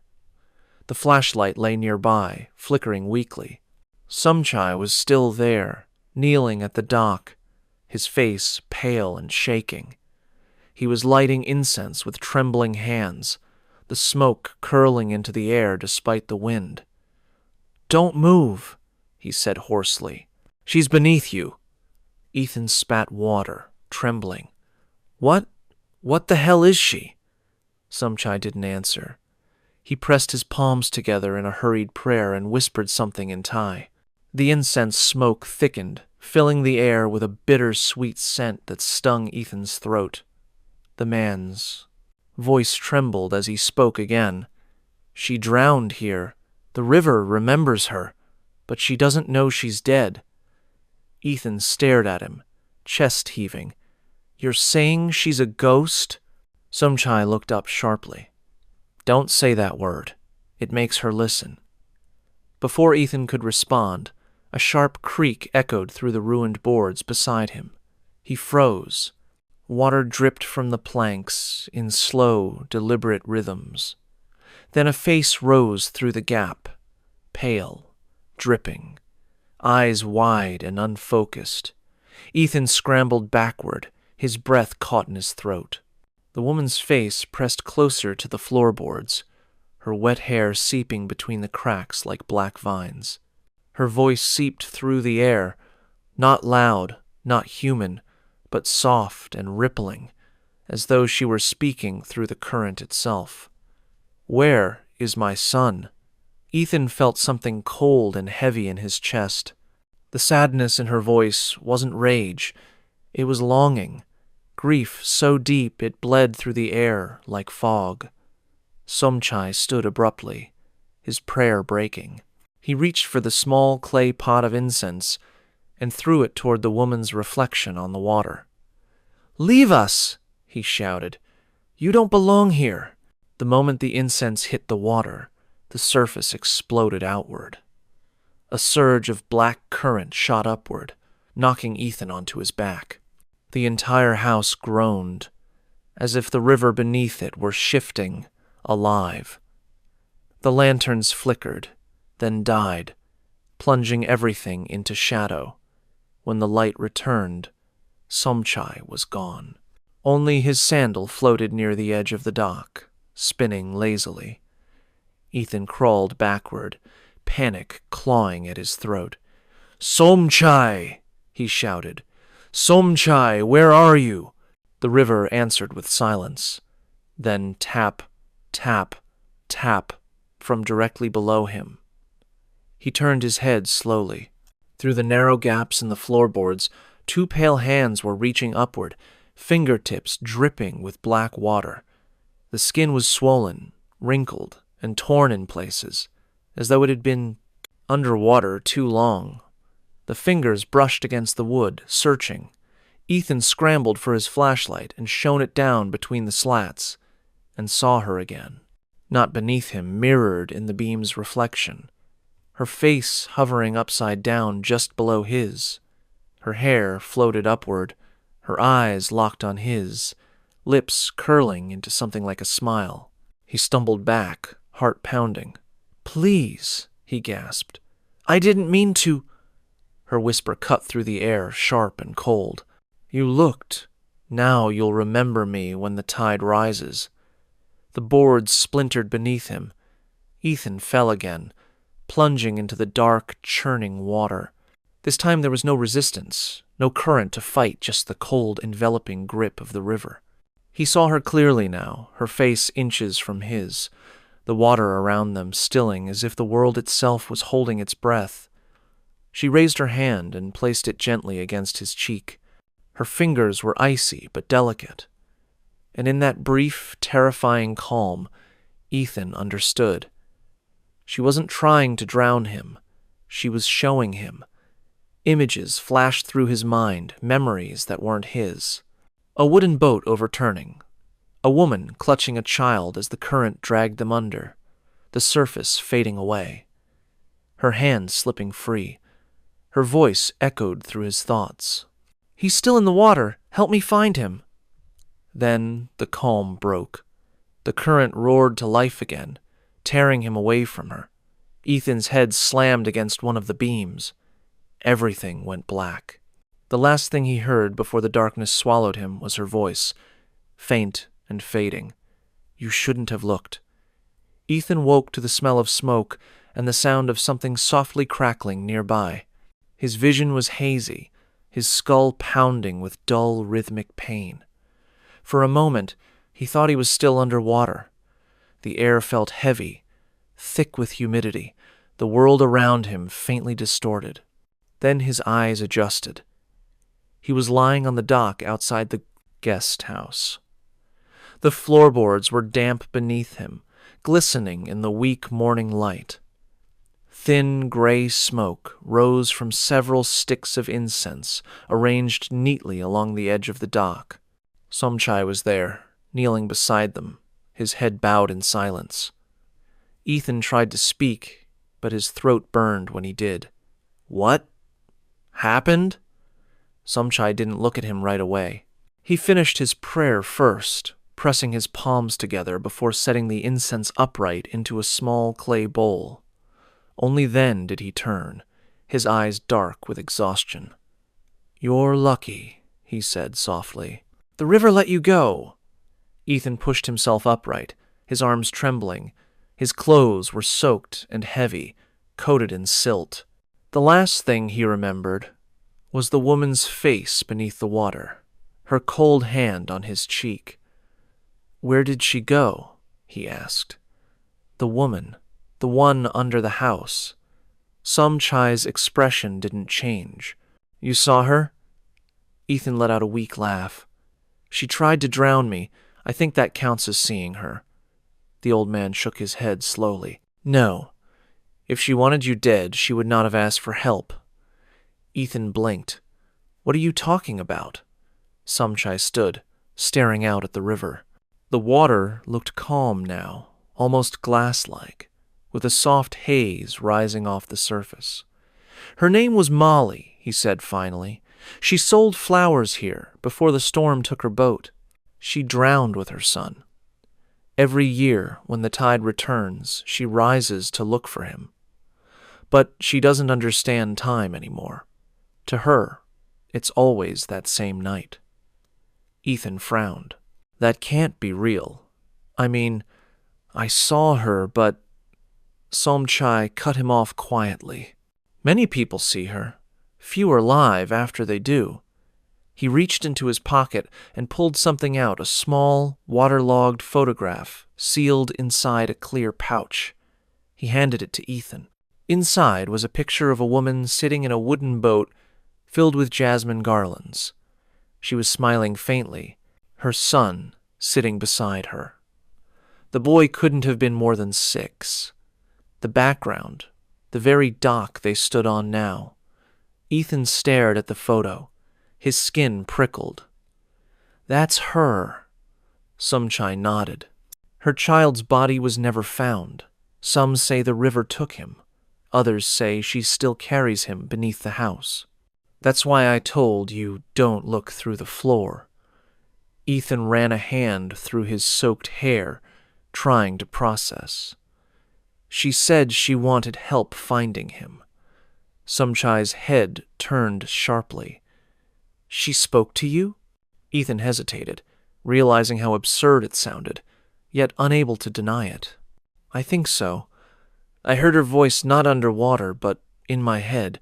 She showed me what happened." Somchai's eyes softened with something that looked like pity. "Then you've seen what no one else has." He bent down, picking up one of the incense sticks that had burned nearly to the end. "Every year during Ghost Month, she looks for her son. She tries to reach someone, anyone, to help her. But each time someone looks into the river, she mistakes them for him." Ethan's breath caught. "She thinks I'm her child?" The old man nodded. "The tide brings her memories, and it brings her grief. It also brings her hunger." The words sank into Ethan like stones. "So she's not just searching. She's remembering," Somchai said quietly. "And those she touches start to remember with her. They dream of her face. They hear her voice in the water. When the next tide rises, they follow it even if they don't mean to." Ethan stared out at the river. The current had picked up slightly, the soft slap of waves against the stilts echoing beneath the guest house. The water looked darker than before, as if something beneath the surface was stirring. He turned back to Somchai, his voice shaking. "So, what happens now?" The man gave no answer at first. He reached into his pocket again and pulled out another object, a small bracelet woven from red thread, frayed from age. "Keep this on," he said, tying it loosely around Ethan's wrist. "It won't stop her, but it might make her forget your face for a while." Ethan stared at it, his voice barely a whisper. "For a while?" Somchai finally met his eyes. "Until she remembers again." A sharp chill passed through the air, stirring the incense smoke into twisted spirals. Ethan glanced toward the water and froze. In the reflection of the guest house beneath them, a shape was moving slowly under the surface. A figure, Molly. Her face turned upward, her eyes open and fixed directly on him through the water. And there beside her was something small. A child's hand reaching out from the darkness below, fingers brushing against hers. Ethan's heart stopped. He blinked, and the image was gone, just ripples spreading outward, distorting the reflection of the house. Somchai had seen it too. He pressed his palms together again, murmuring a prayer under his breath. "She found him," Ethan whispered. The old man shook his head. "No, she never does. The river only shows her what she wants to see." The smoke from the incense drifted over the water, curling downward until it vanished beneath the surface. The river seemed to breathe, rising and falling in slow, steady rhythm. Ethan stood there silently, the bracelet heavy on his wrist. He could still hear the faint echo of her voice in his mind. Soft, mournful, endless. "Help me find him." And for a fleeting moment, he wasn't sure if the voice was hers, or his own memory starting to change. By late afternoon, the floating market had returned to life. Vendors called out prices. The smell of grilled coconut and fried bananas drifted through the air, and the river moved lazily again as if nothing had happened. Tourists snapped photos of smiling locals, unaware that just hours before, something ancient had stirred beneath those same waters. Ethan stood on the dock, a small backpack slung over his shoulder, watching the boats drift by. Somchai had offered him a ride back to town, but he'd refused. He wanted to leave on his own terms, to walk away from this place and never look back. The red thread bracelet sat tight on his wrist, its ends damp and stained. He tried to untie it once, but the knot wouldn't come loose. Somchai's final words echoed in his head. "It might make her forget your face for a while." The thought brought him no comfort. As he stepped off the dock and onto the wooden walkway leading toward the main road, he heard it again, faint and rhythmic, beneath the hum of the market. Tap, tap, tap. He froze. The sound was coming from under the planks. Slow, deliberate. He turned, heart pounding, scanning the faces around him. No one else seemed to notice. The vendors kept smiling, laughing, selling fruit and flowers. He forced himself to keep walking. The tapping followed him. At the end of the walkway, he glanced back toward the river. The guest house stood quietly across the water, sunlight shimmering off its roof. Everything looked normal again. Peaceful. Then something caught his eye, a reflection beneath the dock. A woman's face, pale and serene, staring up through the shifting surface. Ethan blinked, and she was gone. The river looked empty once more. He turned away quickly, walking faster, but his steps grew unsteady. The faint smell of jasmine followed him, sweet and impossible to escape. And when he reached the end of the bridge, he realized with a chill that the tapping hadn't stopped. It was coming from inside the wood just below his feet, following him upriver. Thailand's ghosts don't stay in one place. They travel with the tide, the wind, and the rail lines that once carried both life and death across the country. From the drowned mother beneath the floating market to the woman who haunted the river's floor, each spirit guards a story tied to tragedy and to memory. But some memories burn brighter than others. Our next story takes us west, to the quiet town of Kanchanaburi, where history itself never truly rests. By day, the bridge over the River Kwai draws tourists and cameras. But after midnight, the air changes. Locals say if you see an orange lantern flicker on the tracks, don't follow the light. Because it isn't a guide, it's a warning. This is the story of the Lantern Keeper. The story begins on a humid night in Kanchanaburi, a small town that wears its history like a scar. By day, it's peaceful green hills, still rivers, and markets selling fried bananas and war souvenirs. But by night, when the last train crosses the River Kwai Bridge and the air grows still, the place changes. Locals avoid the tracks after dark. They say the bridge remembers everything, the sweat, the screams, and the souls left behind. Liam and Ava didn't believe any of that. They were travel vloggers, partners in both business and adventure, chasing views, not ghosts. Their channel, Beyond Midnight, thrived on supernatural tourism. Haunted temples, cursed villages, abandoned hotels. If it had a dark legend, they'd been there. Their audience loved it when they stayed overnight in places most people avoided. If you're not terrified, Liam liked to say on camera, you're not doing it right. The Kanchanaburi Bridge was supposed to be their biggest video. Yet the bridge built during World War II by prisoners of war and forced laborers under Japanese occupation. Locals called it the Death Railway. Over 100,000 men had died building it. It was perfect for their Halloween upload. They arrived just before sunset, setting up their gear along the riverbank. The air was thick with the smell of grass and rust, the metallic tang of the old rails. A few tourists were still taking photos, but most had already left for the night. The bridge loomed ahead, long and black against the fading sky. Ava adjusted her microphone and glanced nervously at the far end of the bridge. "You sure about this?" she asked. "Locals said the station closes at 11. Liam grinned, checking his camera battery. "Exactly. Midnight's when things get interesting."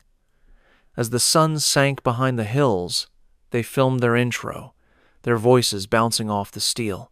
The last train passed at 10:47, its horn echoing like a sigh through the jungle. Then silence. They waited for midnight. Ava leaned against the railing, scrolling through her phone's notes. "The story goes," she said, half reading, half telling it to the camera, "that a woman worked here during the war, a Thai station attendant who helped prisoners escape during air raids. When the Allied bombers came, she refused to leave. She stayed on the bridge, waving her lantern to guide soldiers off the tracks. But the bombs hit before she could cross." Liam panned his camera slowly across the dark rails. "And now," he added, his tone theatrical, "she still walks the bridge at night, carrying her lantern for those who never made it out. The only light came from the moon and their camera rigs. The river below shimmered faintly, black and bottomless. The jungle on the far side swayed in the wind, whispering in a language that didn't sound like trees. By 11:30, the air had gone colder. The mist rising off the water thickened, curling around the tracks like smoke. Their breath came out in faint white clouds. Ava rubbed her arms. "Weird. It's never this cold in October." Liam grinned. "Good. Makes it creepier." They set up one last static camera at the midpoint of the bridge and sat beside it, facing opposite ends. Their plan was simple: film continuously until anything happened. But the night didn't give them ghosts. It gave them silence. The kind that swallows sound. Even the crickets had stopped chirping. Ava yawned, glancing at her phone. "Almost midnight. If your lantern lady's real, she's late." Liam checked his watch, smirking. "Patience, babe. Spirits run on their own schedule." He lifted his camera again, panning toward the far end of the bridge. That's when he noticed it, a faint orange light flickering in the distance. It wasn't bright like a flashlight or electric bulb. It was soft, warm, like fire trapped in glass. Ava squinted. "Is that a lantern?" Liam adjusted his lens. "Perfect timing," he whispered. He zoomed in, the image sharpening just enough to show the shape of a figure standing at the far end of the tracks. A woman in white, holding the lantern low by her side, her head tilted slightly forward, her hair long and dark, hiding her face. Liam's voice dropped to a whisper. "We've got her." But Ava wasn't smiling. The air around them had gone deathly still, heavy like the moment before thunder. And beneath the bridge, the river, which had been calm all night, began to ripple. The orange light flickered at the far end of the bridge, soft and unsteady, like the flame of an old oil lamp struggling against the wind. It wasn't bright enough to illuminate the figure holding it, just enough to outline her shape. A woman. Still, silent, dressed in white. Liam adjusted his camera focus, the lens motor whirring softly. "Do you see that?" he whispered. Ava nodded, her voice barely audible. "It's her. It has to be." The night was silent, except for the faint hum of the river below. The light didn't move. The woman didn't move. She stood there, as if waiting for them. Liam's hand trembled slightly on the camera. He wasn't scared, not yet, but the energy had changed. It wasn't excitement anymore. It was tension. Something about the air felt thick, charged, as though the bridge itself was holding its breath. "Should we say something?" Ava whispered. Liam hesitated. "Yeah, we'll get it on audio." He cupped his hands and shouted, down the bridge, "Hello! We're filming a documentary. Are you okay?" His voice echoed through the steel arches, bouncing between the beams before fading into the mist.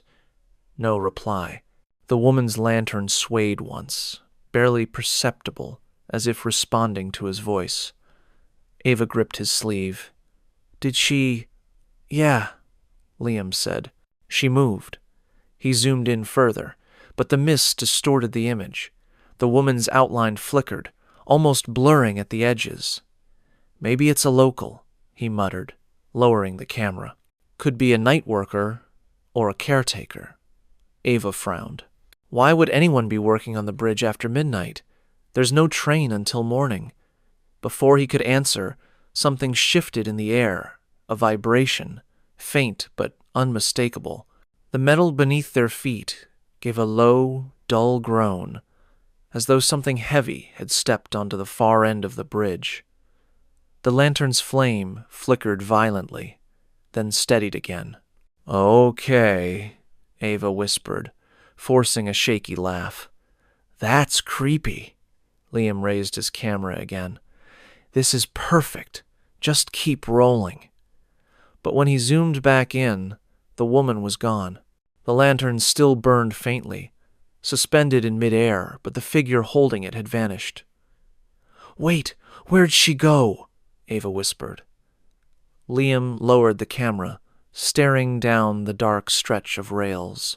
"She can't just disappear. There's nowhere to go." They waited in silence, the mist creeping closer, curling around their legs. The air smelled faintly of metal and smoke, like burnt oil. Ava rubbed her arms, the goosebumps rising across her skin. Then she heard a faint clinking sound. It came from below the bridge, echoing softly off the steel supports. A rhythmic metallic sound, steady and hollow. Clink! Clink! Clink! Like a chain dragging across the tracks. Liam turned toward her, his face pale in the camera's screen glow. "You hear that too, right?" "Yeah," she whispered. "It's coming," from underneath. They moved slowly toward the railing, crouching down to look through the gaps. The river below was darker now, the reflection of the moon swallowed by ripples. Nothing.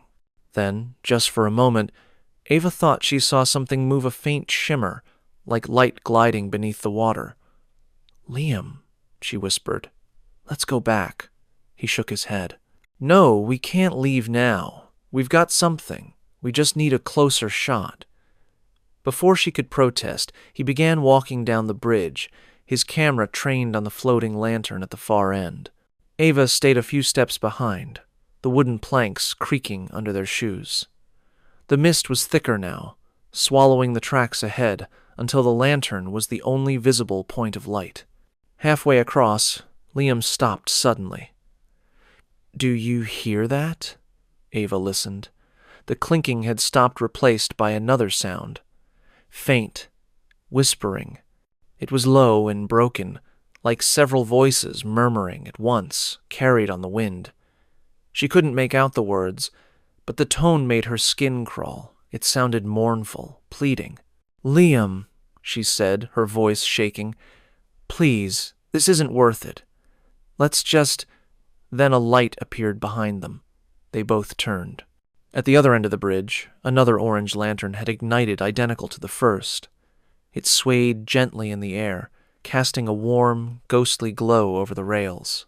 2 lights, 2 ends. Ava's stomach dropped. How there's no one there? Liam looked between the 2 lights, his confidence finally cracking. Okay, that's weird. He pointed the camera back toward the original lantern. It was closer now. The flame flickered more violently, casting long, shifting shadows across the steel. And in that light, the figure reappeared, the woman in white. Only now her lantern was raised higher. Her face was still hidden behind her hair, but the rest of her looked clearer, her uniform faintly visible beneath. The white cloth, the kind worn by old Thai railway attendants. She was standing on the tracks, but her feet didn't quite touch the ground.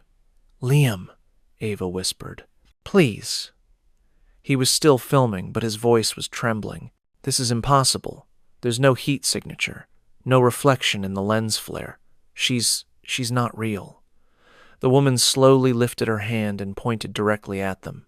The lantern's flame flared, growing brighter until the bridge was bathed in orange light, and behind her, in that glow, shadows appeared, dozens of them, human-shaped, kneeling on the rails, their heads bowed. Ava's breath hitched. "Oh my God." Liam's camera began to glitch, the screen flickering violently. It's interfering with the... Then the light burst into a blinding flash. The camera shut off. The bridge fell silent again. When the darkness returned, both lanterns were gone. And somewhere in the mist, the clinking of metal chains started up again, moving toward them. Liam smacked the side of the camera, trying to get the screen to flicker back on. "No, no, no. Come on, don't die on me now." The lens stayed black, the red recording light blinking once before, shutting off completely. The silence on the bridge pressed in around them. Even the river beneath seemed to hold its breath. Ava clutched her phone, its flashlight trembling in her hand as she whispered, "Did you see them? Behind her? What were those?" Liam shook his head, still staring down the rails where the 2 lanterns had burned moments earlier. It had to be a reflection. Or fog distortion, maybe? There's no way that was real.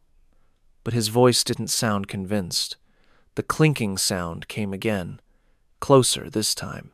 Metal on metal, echoing softly through the mist. Ava's flashlight beam danced over the tracks. "It's coming from under us," she whispered. Liam crouched, aiming his phone light through the gaps in the planks. The water below was churning softly, but he saw nothing. Just ripples expanding outward. Then, faintly, a new sound joined the clinking, a rhythmic scraping, like a shovel being dragged slowly across stone. Liam stood quickly, uneasy now. "Okay, we're getting out of here." But before they could move, a voice came from behind them. "You shouldn't be here." Both of them froze. A man stood halfway down the bridge, emerging from the mist. He wore a security uniform, faded and damp, his flashlight beam cutting through the fog. His voice was low, but urgent. "This place closes at midnight. You need to leave." Relief flooded through Ava. "Oh, thank God, sir. We're so sorry. We're vloggers. We were just filming a..." The man held up a hand. "You stayed too long." Something in his tone made her stop. Liam frowned. "We didn't see anyone when we came in. You work here?" The man nodded slowly. "Used to. Not many left now."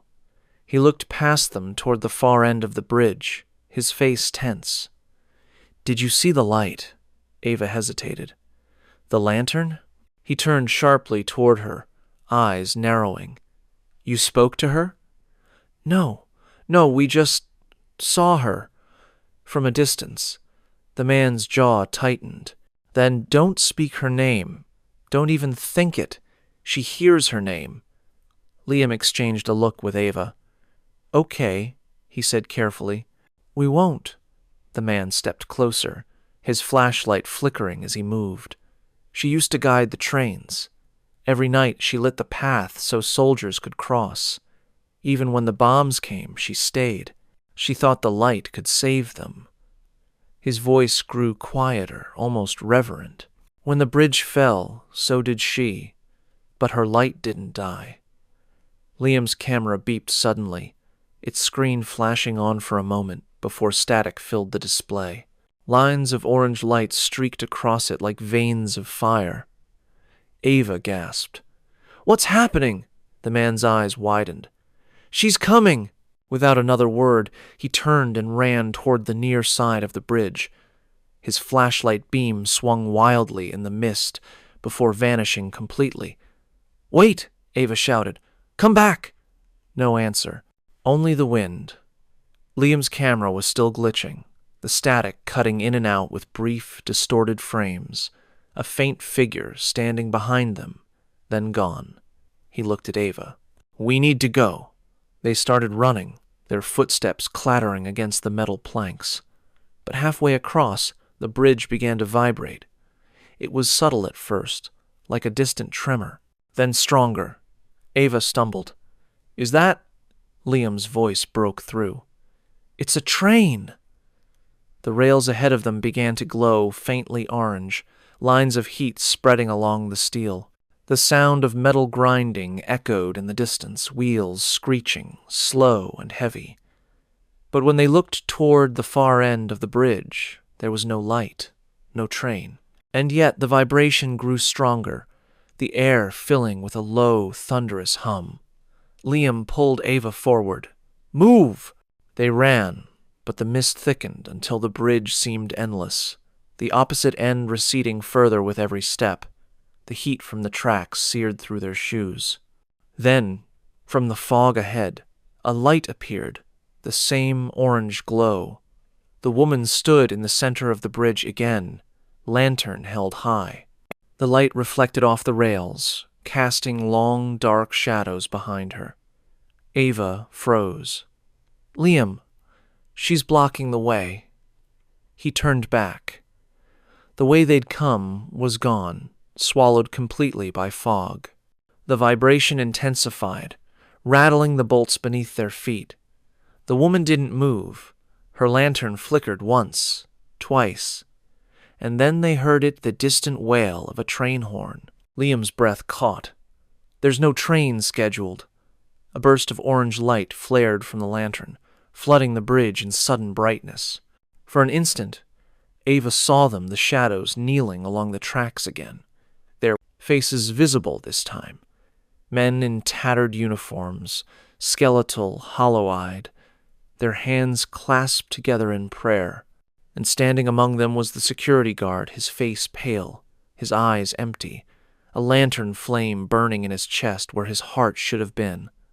The horn grew louder, the light expanded.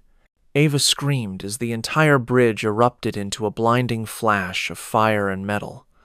Then, silence. The river flowed peacefully beneath, untouched, and when the mist cleared, the bridge was empty once again. When Ava opened her eyes, the world was drenched in red-orange light. For a moment she thought it was fire that the bridge was burning, but the glow wasn't from flames. It came from the lantern. It hovered in front of her, impossibly bright, swaying gently in the air. The light seemed alive, pulsing with each of her heartbeats. She gasped and sat up. Her head spun, her ears ringing. The bridge was still there, but everything else had changed. The night sky was gone, replaced by an endless haze of smoke. The air reeked of iron, sweat, and gunpowder. She blinked rapidly, trying to make sense of what she was seeing. The bridge was no longer quiet. Men shouted all around her. She looked down the tracks and froze. Dozens of soldiers were working under torchlight, their faces gaunt and dirt-streaked, their bodies trembling with exhaustion. Chains clinked around their ankles as they dragged wood and steel beams into place. Overseers shouted orders in Japanese, their whips cracking through the smoke-filled air. Ava stumbled to her feet. "Liam!" she shouted, spinning in every direction. "Liam, where are you?" Her voice vanished beneath the sounds of chaos. Hammering, crying, the creak of metal under strain. She backed away, terrified, until she felt someone grab her shoulder. She turned, ready to scream. It was Liam. He was pale, shaking, his eyes wide with disbelief. "Do you see this?" he said. "Tell me you see this." I don't understand," she stammered. "This isn't real. It can't be." Liam raised his camera instinctively, but the lens was cracked. The screen flickered, showing only static. "It's like we're in it," he muttered. "Like we went back." A deafening crash shook the bridge. The ground quivered beneath them. Ava stumbled as a burst of light exploded from one of the far supports. A bomb. The smell of smoke thickened instantly. Screams filled the air. Through the chaos, a figure appeared at the far end of the bridge, a woman in a white uniform, clutching an old railway lantern. Her face was streaked with soot, her hair half undone. She ran toward the soldiers, waving the lantern wildly, shouting something Ava couldn't hear. Each time she lifted the light, the air shimmered as if the flame was pushing back the smoke. "That's her," Liam whispered. "The lantern keeper." Ava stared, heart racing. "She's alive." But even as she said it, she realized something was wrong. The light from the lantern wasn't behaving normally. It didn't just illuminate it, absorbed. Wherever it shone, the men around her seemed to fade slightly, their faces growing transparent, their shadows vanishing. Liam noticed, too. "She's not just showing us this," he said quietly. "She's replaying it." A siren blared overhead. The soldiers screamed, and from the sky came the low rumble of planes bombers. The woman on the bridge turned to the men, waving her lantern furiously, signaling them to run. Her voice was hoarse, urgent, but her feet never moved. Even when the first explosion hit the riverbank, she stayed. Ava clutched Liam's arm. "She's trying to save them!" He shook his head. "No, she thinks she's saving them, but this already happened." The lantern flared brighter, its glow twisting through the smoke. Ava shielded her eyes. Through the light, she saw flashes the woman's memories bleeding into their world. The faces of soldiers, some terrified, some resigned. A man clutching a letter, another reaching for a photograph that slipped into the river. And then silence. The air thickened again, heavy and still. Ava lowered her hand. The woman stood alone now, the bridge empty behind her. Her lantern flickered weakly, its glow fading to a dull ember. She looked down at the river below, whispering something to herself. Then the second explosion hit. The blast ripped through the bridge. Ava screamed as the world around her dissolved into fire and wind. Metal bent and tore apart. The woman's body was thrown forward, but she clung to the lantern, holding it high even as the structure gave way beneath her. For a split second, the flame flared once more, brighter than before both she and the lantern vanished into the dark. And then, silence again. Ava found herself on her knees, gasping, the smoke fading away. The night sky had returned. The bridge was whole again, silent under the moonlight. Liam was beside her, drenched in sweat, his camera lying broken at his feet. He looked at her, wide-eyed. "Did we just see it?" She nodded weakly. "I think she showed us what happened." Liam's breathing slowed. "Then why did it feel like she was still here?" Before Ava could answer, the lantern reappeared. It was hanging just a few feet away, hovering in the air, its flame burning steady and orange. Ava backed away. No, that's not possible." Liam reached out instinctively, But the moment his hand got close, the lantern's glass pulsed once, twice, then shattered. The flame didn't die. It scattered dozens of small lights, darting outward like fireflies, spreading across the bridge. Each one landed where a kneeling figure had once been. Ava's heart stopped. The shapes began to form again. The soldiers. The same shadowy figures they had seen before. But now, they weren't kneeling. They were standing, facing the two of them. And at the center of them all, the woman stood once more, her lantern reignited, her hair gently swaying in a wind that didn't exist. She looked directly at Ava this time.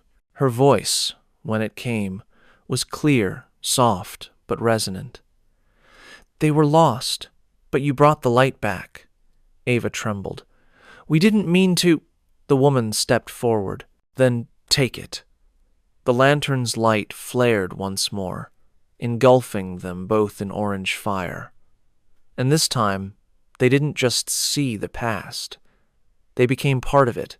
When Ava opened her eyes again, the world was quiet, eerily so. No gunfire, no sirens, no shouts. Only the gentle creak of the bridge swaying over the river. But something was wrong. The air was still glowing faintly orange, though there was no visible flame.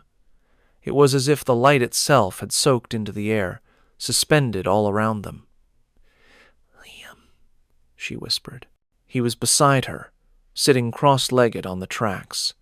His face was pale, his camera shattered at his feet. He looked dazed, staring out into the mist that now rolled gently across the river. "What just happened?" she asked. Liam's voice came out hollow. "We weren't supposed to see that." Ava swallowed hard. "You mean what she showed us?" He nodded slowly. "That wasn't just a vision. I could feel it. The heat, the noise. I could smell the smoke." Ava hugged her knees, her skin still tingling with residual warmth. The memory of the explosion felt too vivid to dismiss as imagination. She wanted us to know what happened. To her. To them. Liam shook his head. "No. She wanted us to carry it."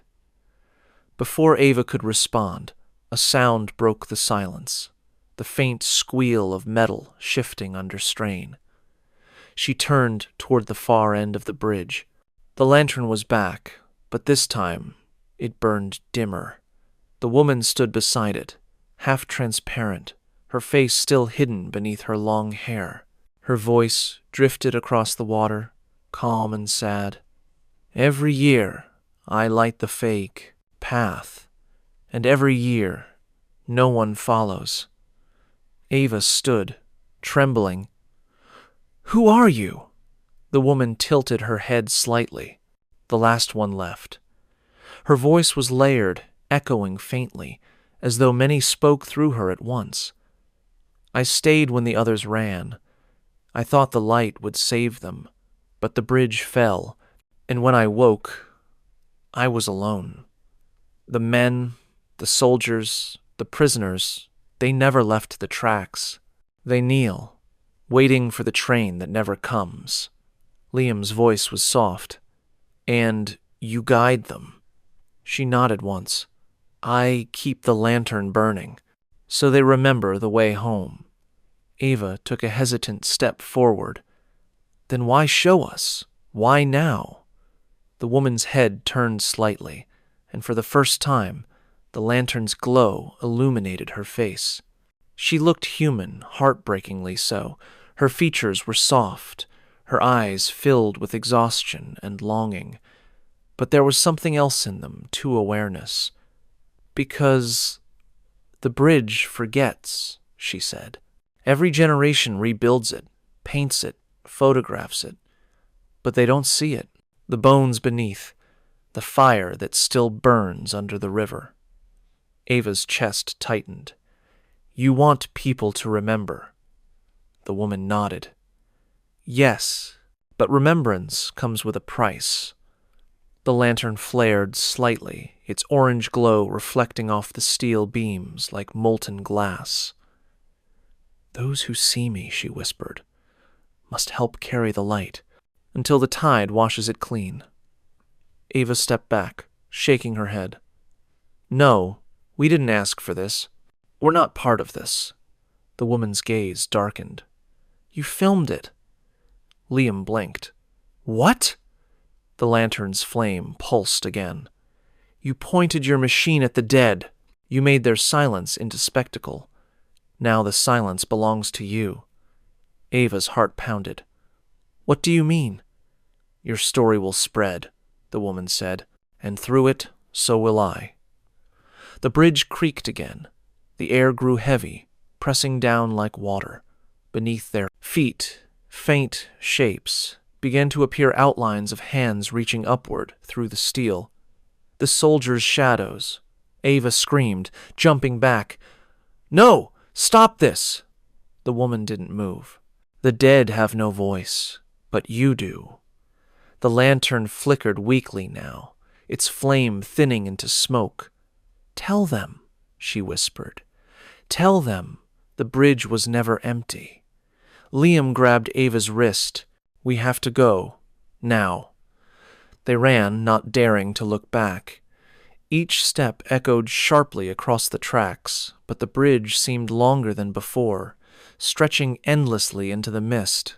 The orange light behind them dimmed until it was nothing more than a faint ember. When they finally reached the end, the mist thinned. The night air hit them like a shock. The jungle was alive again, cicadas screaming, the river glistening under the moon. They collapsed on the grass, gasping. The world felt real again. For a long time, neither spoke. Then Ava whispered, Did you hear her voice? After she vanished? Liam nodded slowly. Yeah. She hesitated. What did she say? He looked down at his broken camera. The lens, cracked and lifeless a moment ago, was glowing faintly, a dim orange shimmer pulsing from within. He met her eyes. She said the light doesn't die. Ava stared at the camera, horror spreading across her face. The glow inside the lens brightened, flickering like a trapped flame. Liam swallowed hard, voice trembling. She's still with us. For a moment, neither moved. The jungle hummed softly around them. Then the camera clicked by itself. The lens refocused, and through its tiny display screen, a faint image appeared. The bridge, empty, except for a woman in white, standing where they had been her lantern burning once again. Ava's voice broke into a whisper. Liam, it's still recording. He stared at the screen, frozen.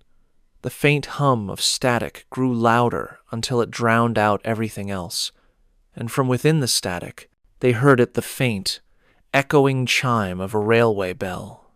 Distant, steady, growing closer.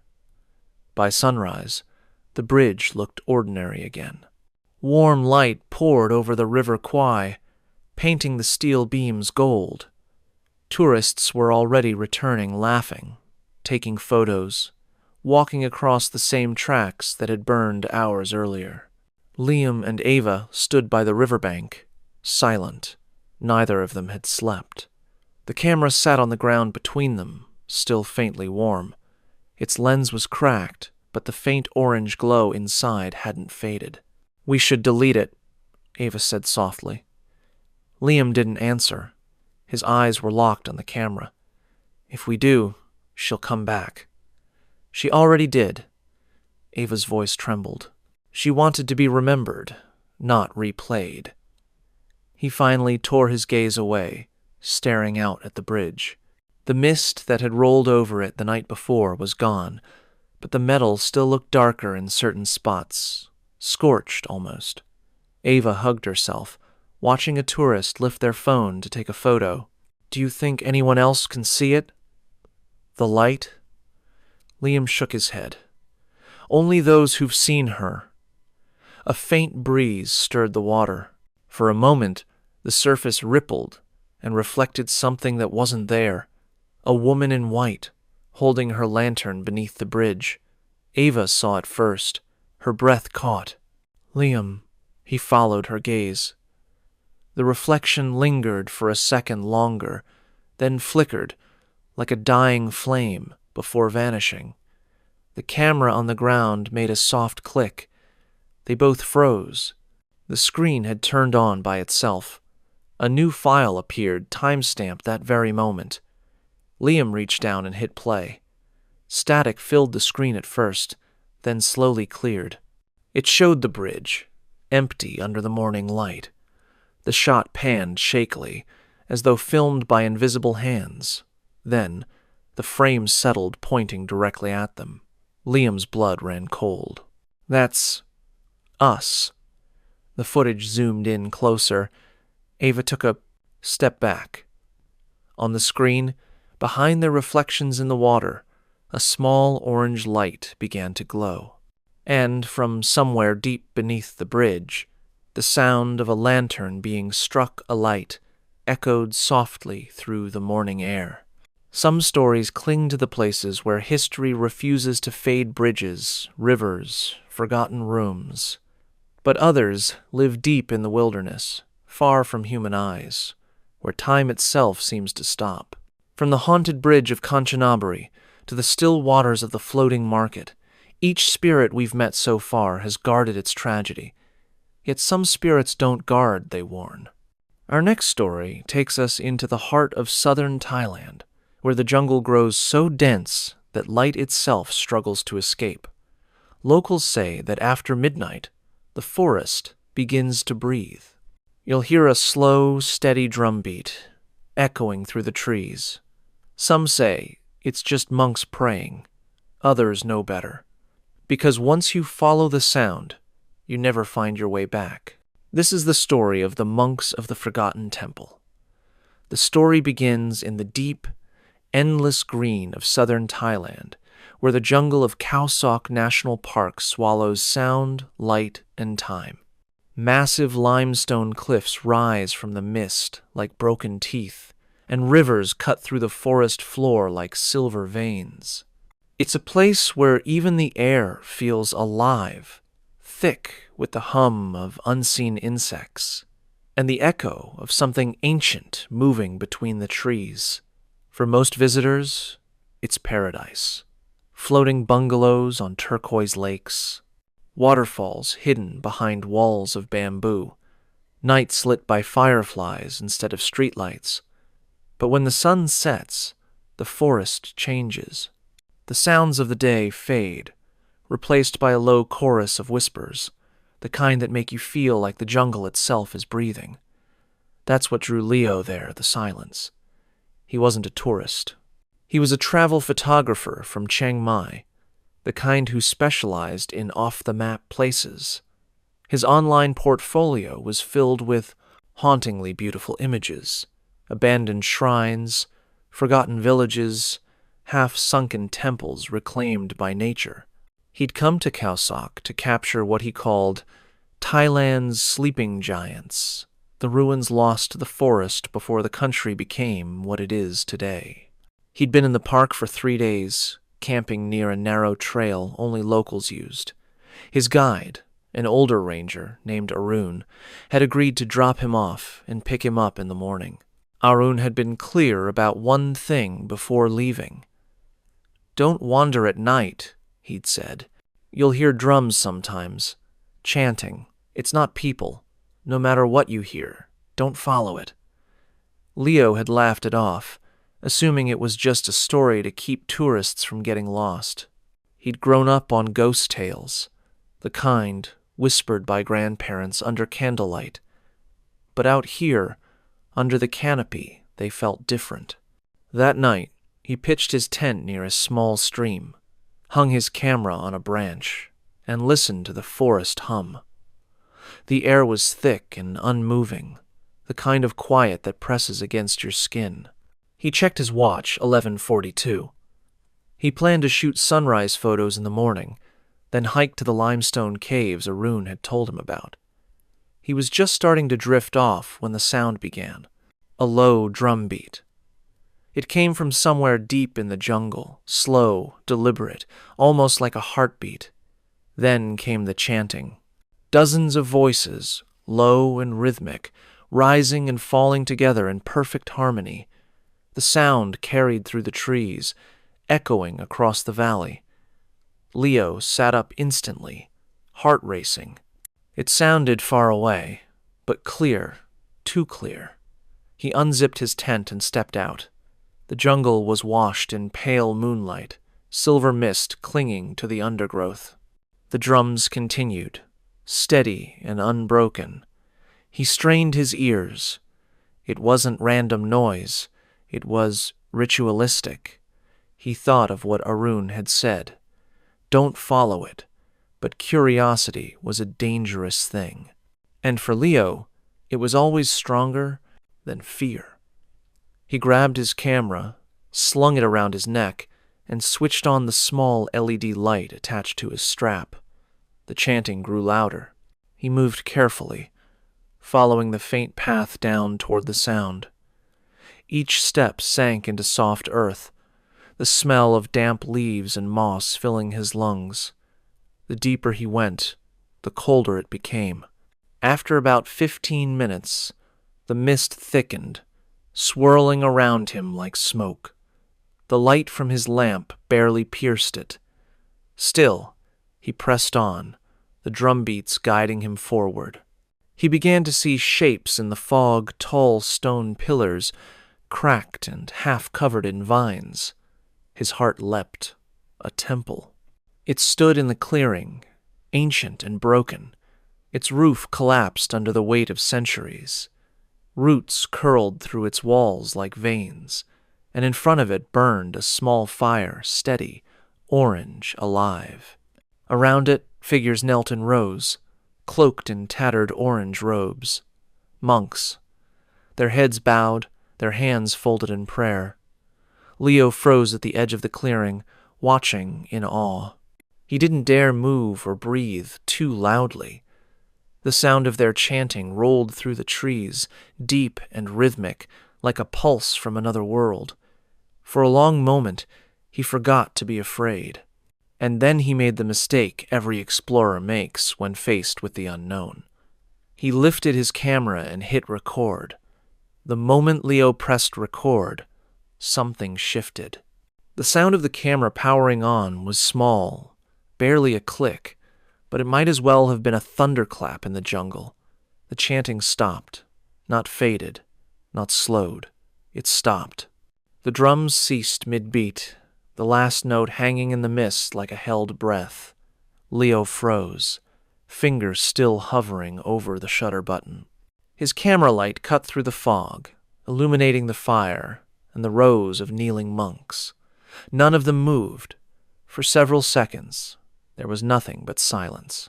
The kind that presses against your ears until you start hearing your own heartbeat. Leo lowered the camera slowly. "Hello?" he whispered. No answer.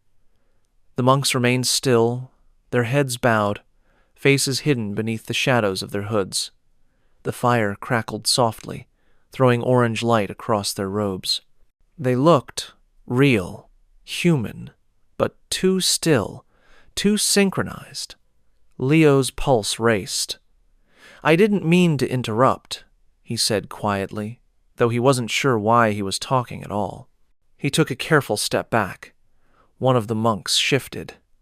Not a full movement, just the tiniest tilt of the head. The motion was slow, deliberate. The robe fell slightly open, revealing skin that looked gray under the firelight. Leo froze. His instinct screamed to run, but his curiosity kept him rooted. He lifted the camera again, zooming in on the monk nearest to the fire. The lens adjusted with a faint mechanical whine. The monk turned its head completely toward him. Leo dropped the camera. The figure's face was wrong. The skin was stretched thin over bone, the eyes hidden in dark hollows, glowing faintly red like dying embers. Its lips were pale and cracked, and when it opened its mouth, no sound came out, just the faint rush of air, like a sigh from deep underground. Leo stumbled backward, tripping over a root. His camera swung against his chest. He fumbled to grab it, and in the chaos, his hand brushed against the shutter button. The sound of the lens refocusing echoed across the clearing. Instantly, every monk turned toward him. Dozens of faces lifted at once. Dozens of pairs of red eyes blinked open. Leo froze, the air catching in his throat. None of them stood. None spoke. They just looked. Then the drumbeat returned. One single strike, deep, resonant. Then another. The monks began to move. Slowly, in unison, they rose from their knees. Their robes hung heavy and wet, as though soaked in rainwater. One by one, they turned toward him, their faces half-shadowed, their movements unnaturally slow, as if pulled by invisible strings. Leo backed away until his shoulders hit a tree. His breathing came fast now, sharp and uneven. "This isn't real," he whispered. It's some kind of ceremony." The fire flared suddenly, burning brighter than before. The smoke turned black, rising fast into the canopy. Leo coughed, covering his mouth. The air stank of something foul rot, like old incense mixed with decay. When he looked again, the monks were closer. No sound of footsteps, no rustling, just a ripple of movement, like the forest itself was carrying them forward. Leo turned and ran. Branches whipped against his face as he sprinted into the trees. The jungle swallowed him whole, the mist closing behind him like a curtain. His flashlight beam shook violently with each step. The drumbeats followed. Boom, boom, boom. They were louder now, echoing from all directions. He turned left, then right, trying to find the path he'd used to come in. But every tree looked the same. Every shadow moved the same. He could still hear the chanting behind him faint now, distant, as if the monks were somewhere just out of sight. The forest began to twist around him. He realized the path he was running on was curving back toward the same clearing, the same glowing light. "No," he whispered, stopping to catch his breath. "No, no, no." He turned around. There it was, the temple, the fire, the monks. Exactly where he had started. Leo's mind spun. He'd been running in circles. The chanting returned, low and rhythmic.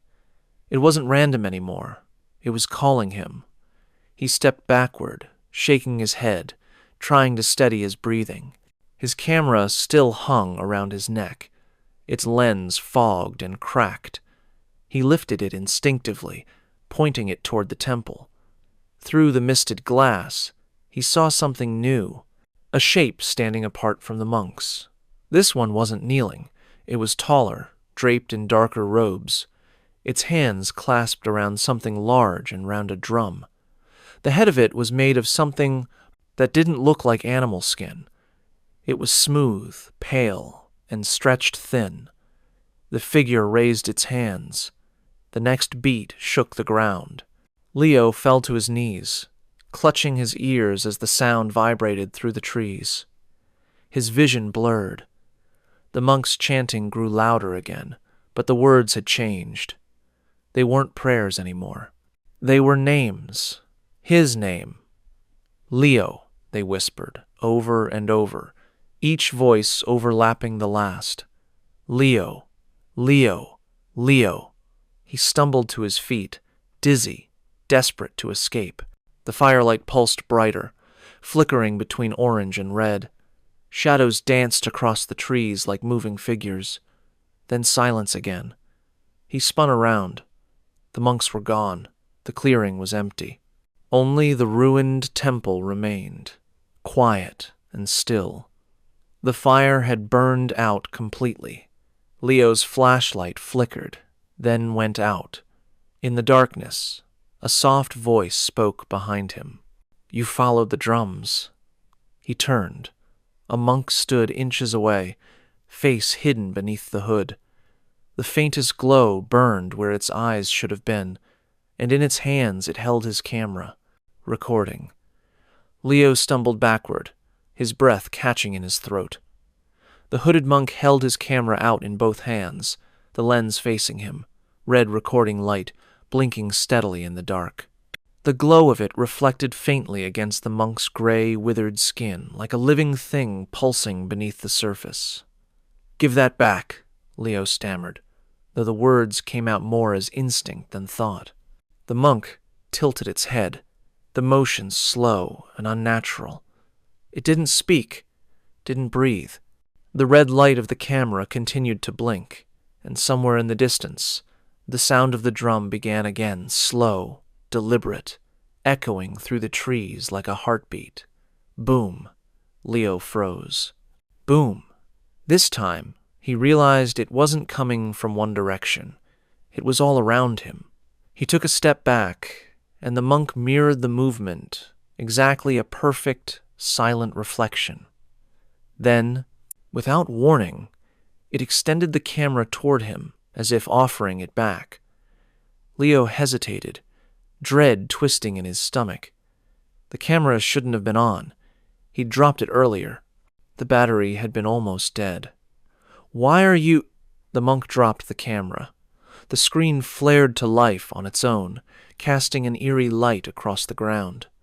Leo's eyes widened as he realized what it was showing. It wasn't pointing at him. It was showing the clearing. The same one he stood in now, but it wasn't empty. On the camera's screen, the monks were still kneeling, still chanting, still alive. Only they weren't in front of him. They were trapped inside the footage, repeating the same ritual in perfect silence. Leo's hands shook as he picked it up. The chanting on screen grew louder, building until it merged with the drumbeats around him. He looked up and saw that the monk who'd given it to him was gone. The jungle had gone utterly still. Then, from somewhere deeper in the forest, a voice called out. "Hello?" Leo spun around. The voice wasn't one of the monks, it was human. He recognized the accent immediately. American. Another flashlight beam broke through the mist. A young woman stepped into view, followed by two men carrying backpacks. Their clothes were damp with sweat and mud. Hikers. "Oh, thank God," Leo said, lowering the camera. "You're real." The woman frowned, her expression wary. "We thought we heard someone screaming. Are you okay?" Leo laughed, a shaky, desperate sound. "No, I'm not okay. There's something in here. People, monks. I don't know what they are, but they're not—" He stopped, because behind the group, through the fog, more figures were forming. At first, he thought they were shadows cast by the hikers' flashlights. But as the mist parted, he saw robes, orange, tattered, wet, monks, dozens of them, standing perfectly still behind the hikers. "Get away from there," Leo whispered. The woman turned. "What?" The monks moved, not toward Leo, not toward her, but around them, forming a circle. Their heads remained bowed, their hands clasped. The fire from earlier had returned somehow, burning again in the center of the clearing. Leo's heartbeat thudded in his ears. "Don't look at them," he said. "Don't, just don't." One of the men stepped forward, raising his phone. "Hey, is this some kind of setup? What is this place?" The moment the flash went off, the monks reacted. Every head snapped up at once. Their eyes blazed red beneath the hoods. Leo screamed, "Run!" The hikers scattered into the trees. The forest erupted in motion, branches cracking, roots shifting underfoot. Leo tore after them, his camera still clutched in his hand. The chanting resumed, louder than ever, overlapping voices echoing through the canopy. He didn't know where he was going anymore. The jungle seemed to twist around him, the paths splitting and rejoining in impossible ways. The mist grew thicker, swallowing the light from his flashlight. He turned a corner and nearly collided with the woman again. She was on her knees, gasping, her flashlight flickering in the dirt. "Where are they?" she cried. "My friends, where did they go?" Leo looked around frantically. The other two hikers were gone. Only footprints remained leading in every direction, looping back on themselves. Then he noticed something else. The air had gone cold again. The drumbeats had stopped. The woman whispered, "Do you hear that?" He shook his head. "What?" "The chanting. It's behind us." Leo turned. Through the mist, the monks were visible again, closer this time, forming a semicircle around them. One of them stepped forward. Its robe fell open slightly, revealing not flesh, but bark its body fused with the roots of the jungle. The vines around its arms pulsed like veins. The woman stumbled backward, her voice trembling. "They're not monks." Leo clutched his camera tightly. "They used to be." The lead monk raised its hand. The air trembled.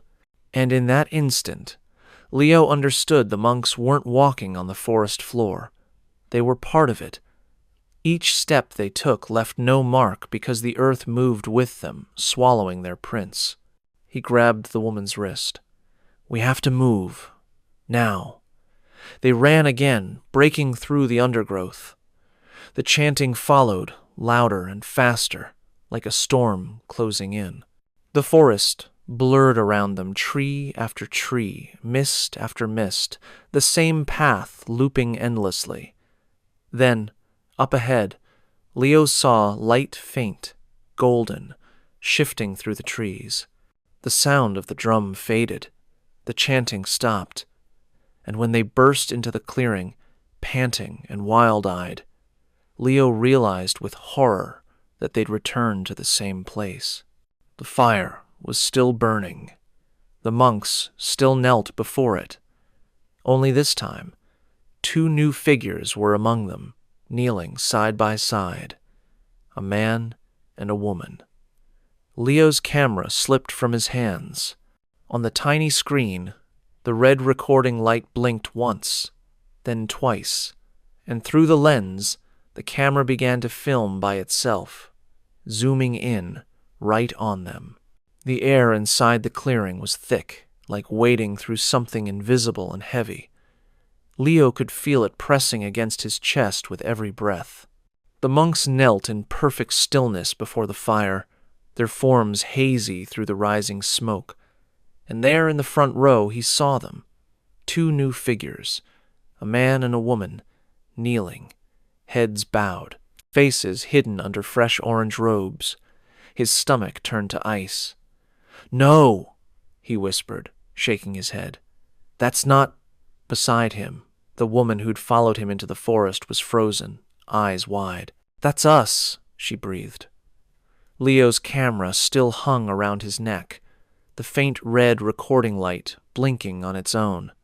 The lens turned slightly with a faint mechanical whir, even though he wasn't touching it. It was filming. The chanting resumed. This time it wasn't deep or distant. It was close, all around them. The monks' voices rose and fell in rhythm, low and guttural, vibrating in his bones. The drumbeat returned, but slower now, deliberate. With every beat, the fire brightened, casting long, twisting shadows that writhed like living things across the temple walls. Leo stumbled backward, dragging the woman with him. "We need to move," he said. But when he turned, the path they'd come from was gone. The mist had thickened again, forming a wall of white where the forest should have been. The woman clutched his arm. "We're trapped." The chanting grew louder, echoing through the trees.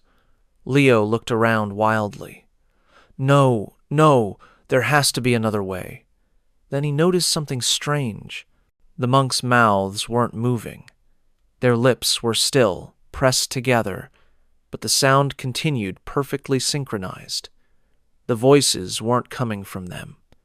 They were coming from beneath the ground. Leo dropped to his knees, pressing his palm to the damp earth. He could feel it, a vibration, deep and steady, like the pulse of something enormous buried under the temple. The sound of hundreds of voices whispering through the soil. He pulled his hand back instinctively. It was warm, The woman's voice was trembling. "Leo, look." He followed her gaze toward the front of the temple. The largest monk, the one who'd held the drum, was standing now, towering above the others. Its hood hung low, its face still hidden. The drum in its hands shimmered faintly in the firelight. And Leo saw it clearly this time. It wasn't made of leather. It was made of skin. Human skin. He felt bile rise in his throat. The monk lifted one skeletal hand and struck the drum. The sound thundered through the clearing, shaking the trees. The other monks responded in kind, bowing low, their hands pressed together in silent prayer. The woman screamed. Every hooded head turned toward her instantly. Dozens of red eyes opened in unison, glowing faintly through the haze. Leo grabbed her wrist. "Run!" They bolted through the mist, crashing through vines and roots. The jungle came alive, again drums echoing, whispers hissing through the leaves.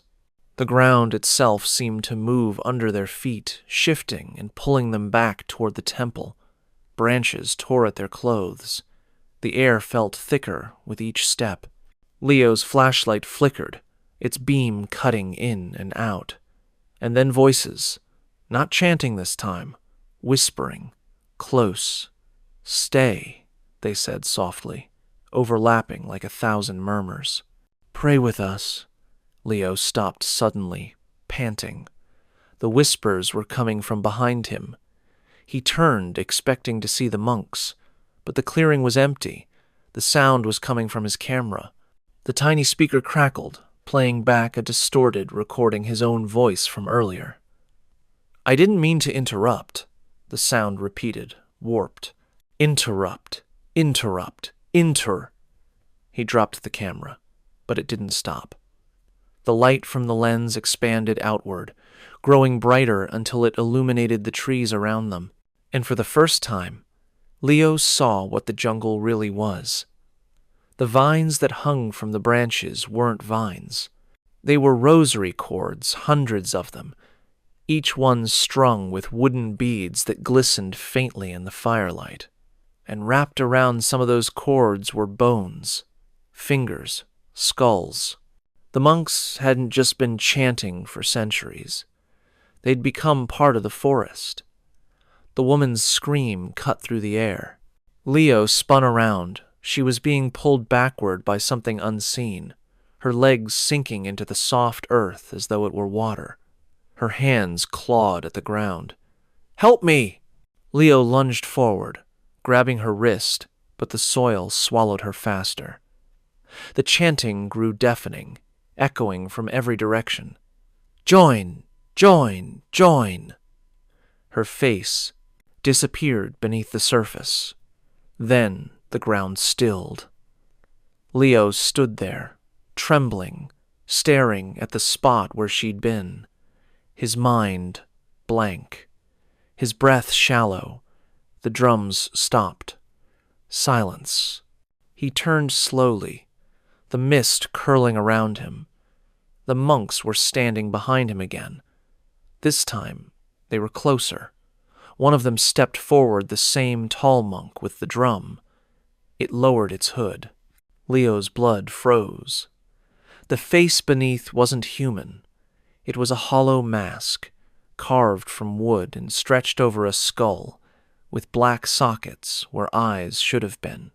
A faint red light flickered inside, glowing from somewhere deep within the hollow head. The monk raised its hand and placed it gently on Leo's chest. The touch was freezing. Its voice was calm, clear, and terribly human. "Now you remember." Before Leo could speak, the world went dark.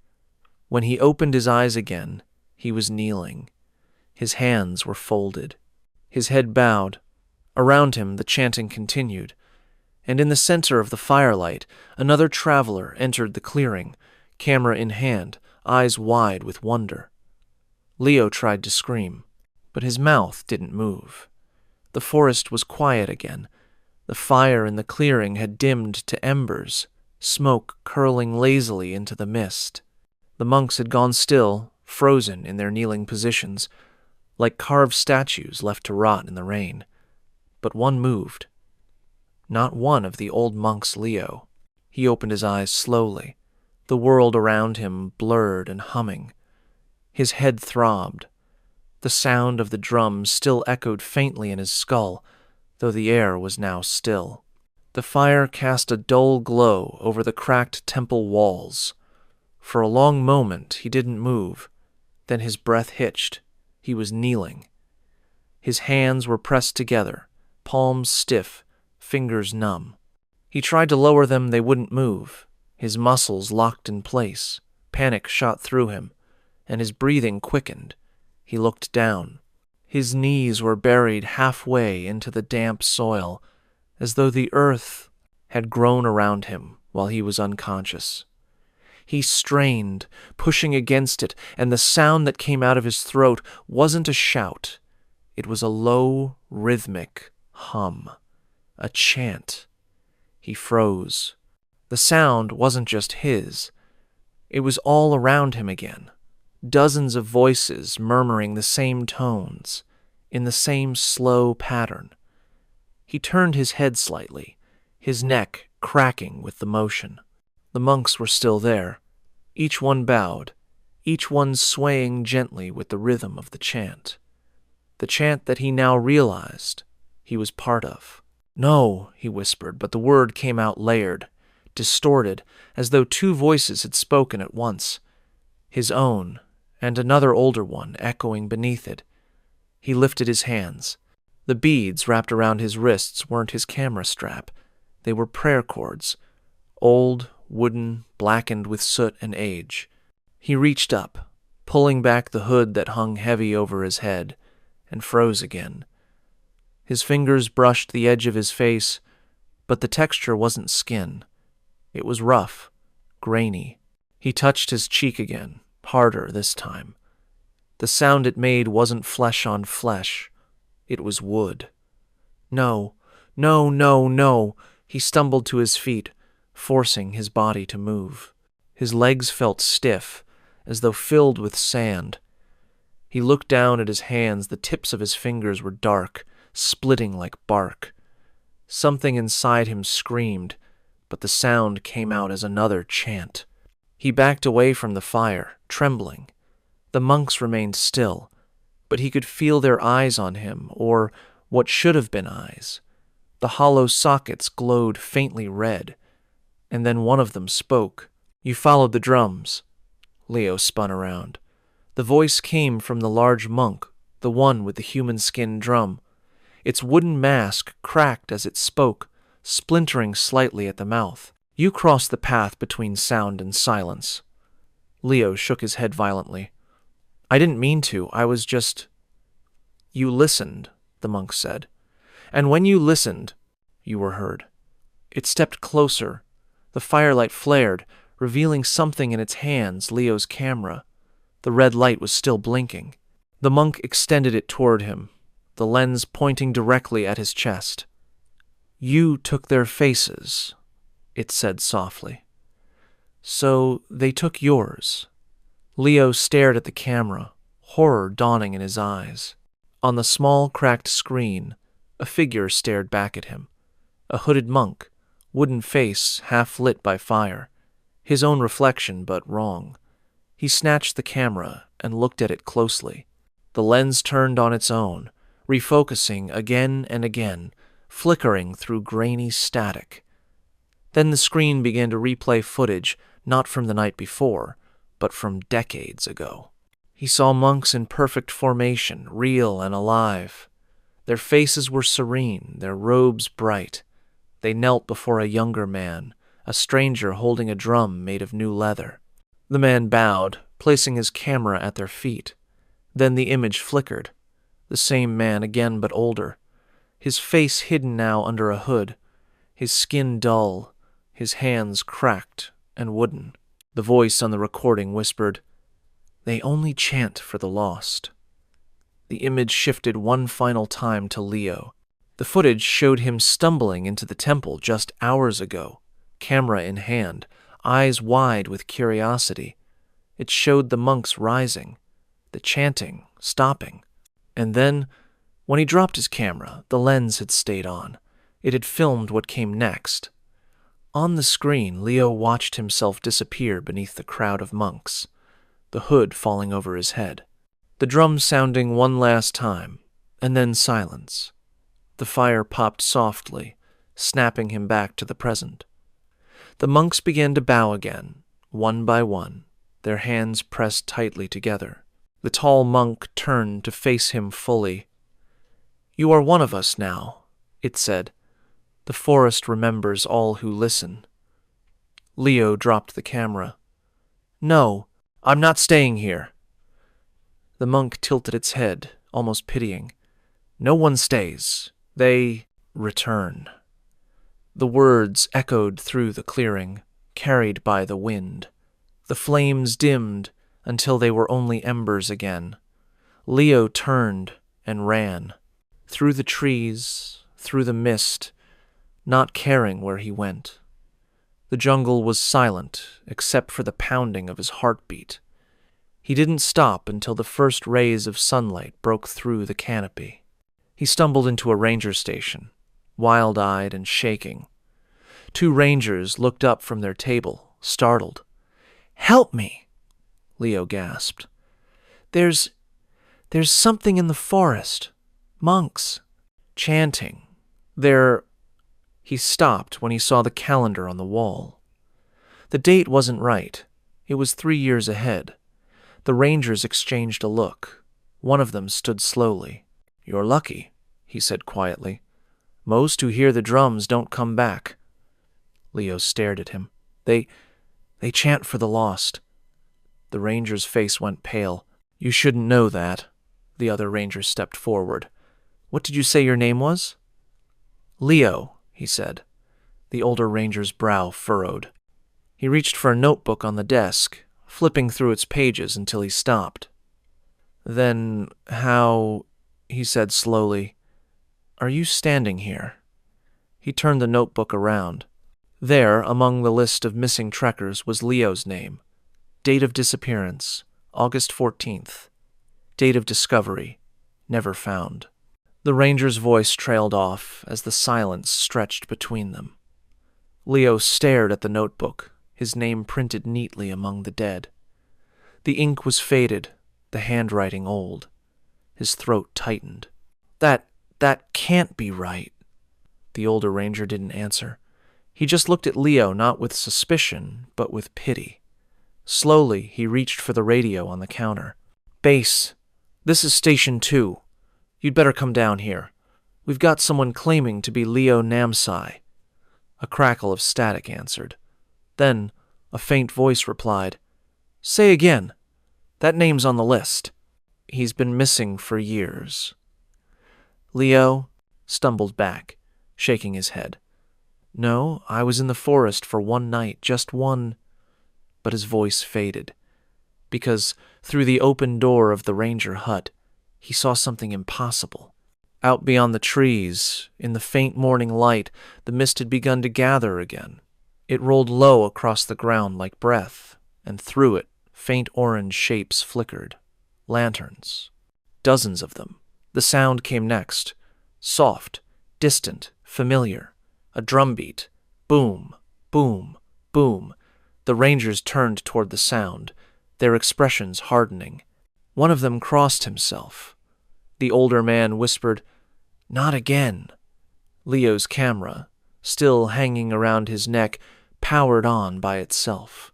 The screen lit up, showing the ranger hut from a slightly different angle from behind him.